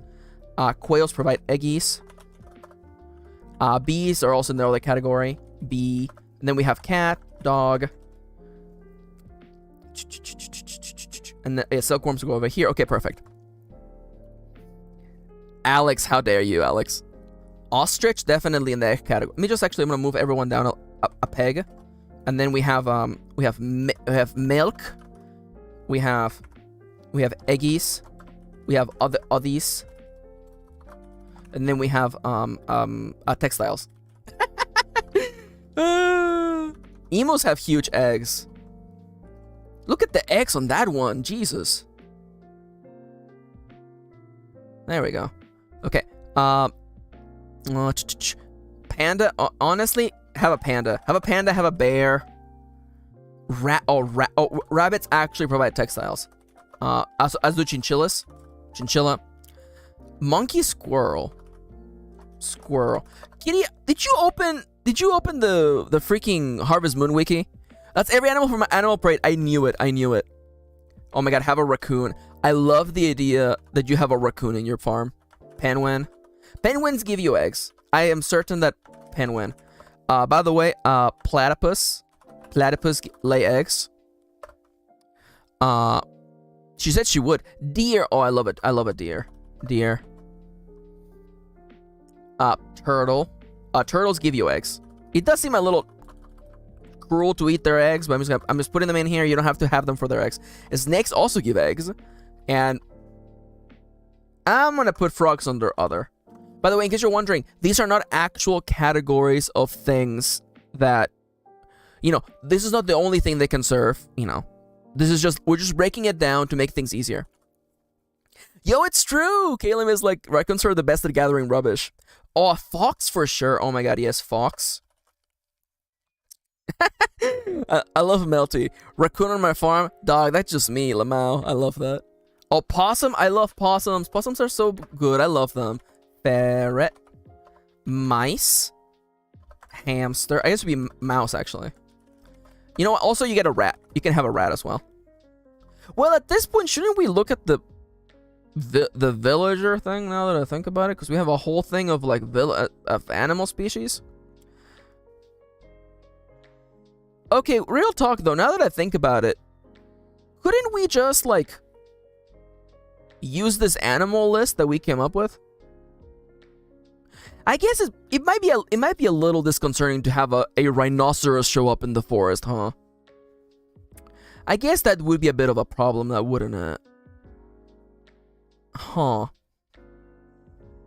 A wolf? Maybe having a wolf show up in the party is a little bit of a bad idea. I don't know, what do y'all think? Because we already do have a table of 100 animals.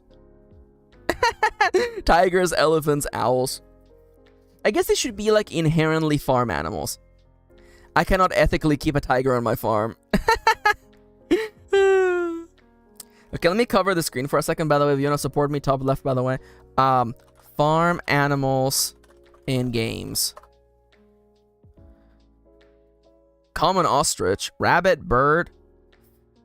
This is really not what I was looking for. Okay, farm animals. Farm animals.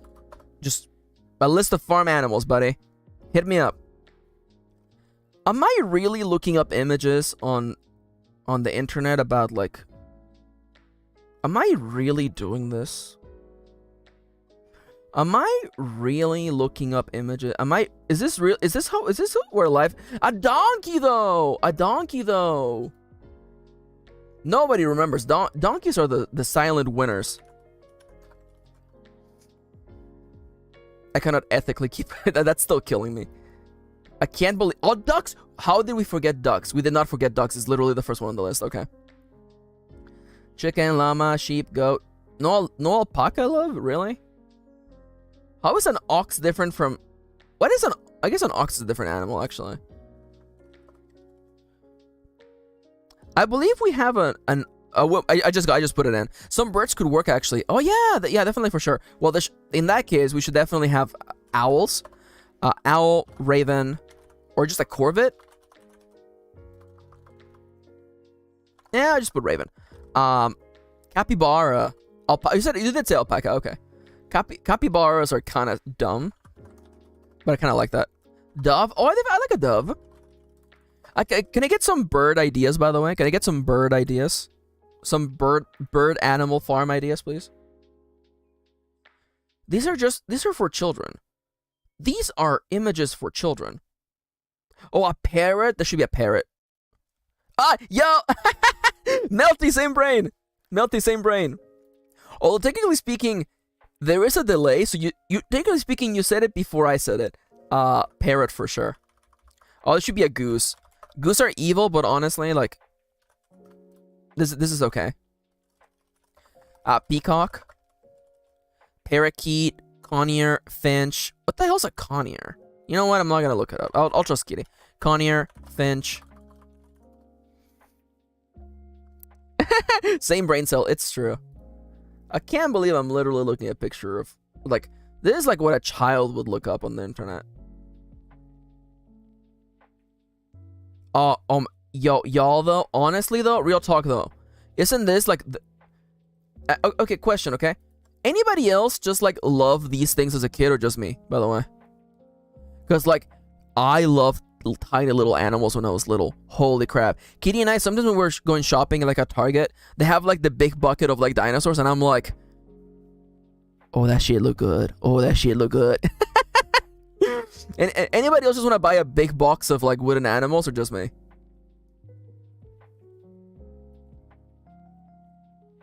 Oh my god, yes. Oh man, that's goated. You know, okay, I think I can convince Kitty to let me buy a big box of animals. Winnie begs me for the tube of animals at Michael's every time. A big bag of them. I love that. I love that. There's some... What the hell is this thing? Is that a cassowary? People in chat, can you use your detective skills to figure out what animal is this thing over here? Is that a cassowary? It's next to the turkey, but I'm like, what the hell is this thing up here? Is that a cassowary? Do I even know what a cassowary is? Kind of looks like a cassowary. A peacock? That's not a peacock. I don't know if they're that thing anywhere else in the world, but we got a brand of hard rubber toys called Slike. How is that's not a peacock? It's not fashionable enough. That's a guinea fowl. No way. Siska, shut the hell up, Siska. Shut the hell up. It is! That's a guinea fowl! What the hell is this? I love them, they're so stupid. I love them. Yo. Fucking... Yo, when they show up at your house all dressed up. Yo, that feel when they tell you, you know, just dress casual, and the MFers show up like this.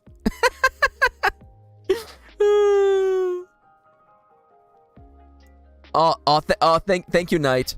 Thank you, Caleb. Oh my god, the female ones are ugly. I mean, like that feels a little bit like a judgment call, but okay, all right. I'm not gonna argue with Moontum. Moontum is always right. Oh, bats? No, I don't know if bats count as farm animals. Prime, you would doubt me like this. Listen, you know what? I was wrong. I'm okay with being wrong, honestly. You know what? You know, if me being wrong leads to me learning something new, then I'm okay with it. And once again, you know, Siska, Kitty wants bats. Well, Kitty says bats. Bats get on the list. That's simple as that. I like Moontums. They don't have to be pretty. The male ones do all the work. What did I do? The Bat Cave. Oh yeah. Wait, hold up. To the Bat Cave? Wait, hold up. Who are you in this scenario? Am I Batman or are you Robin? Which of us is Batman? Which of us was Robin? So, this reminds me of Moontums and I back in the 60s. We were stationed at Gotham City, and we had this little gag we used to play with the police department where we'd be like, hey, you know, we're superheroes. We never actually did anything.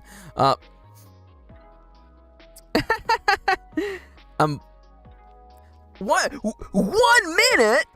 Excuse me, it's almost time to go. Okay, wait, it was bats. Wait. Calum was doing the Lord's work, by the way. Pelican, flamingo's definitely in.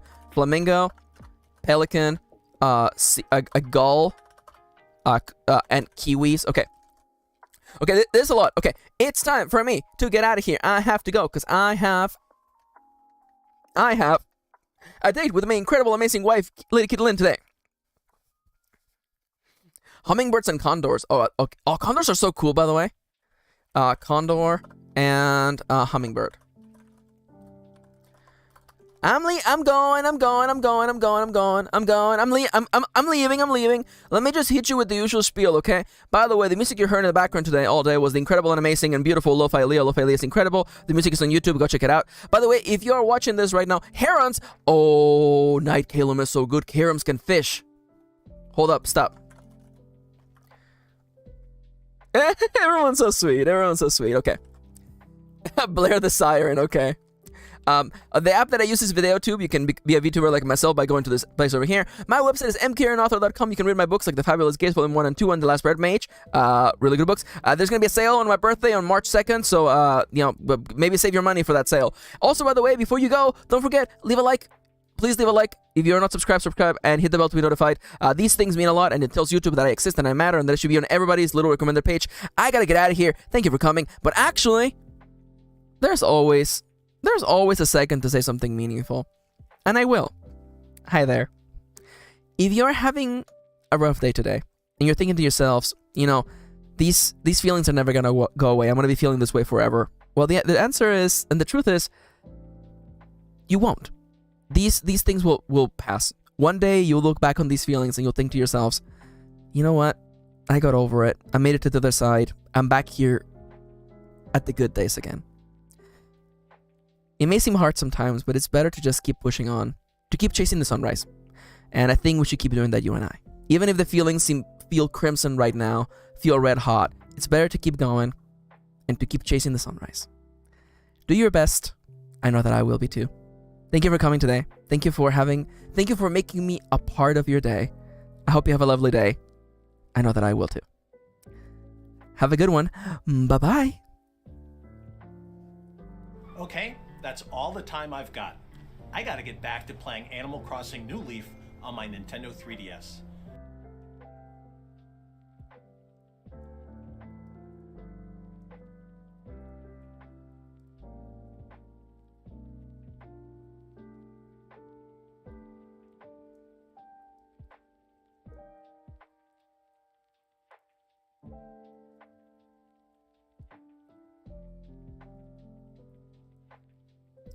And this is the part of the video where I shoot you all off the cannon.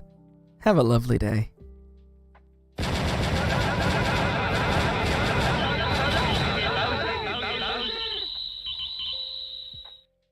Okay, that's all the time I've got. I gotta get back to playing Animal Crossing New Leaf on my Nintendo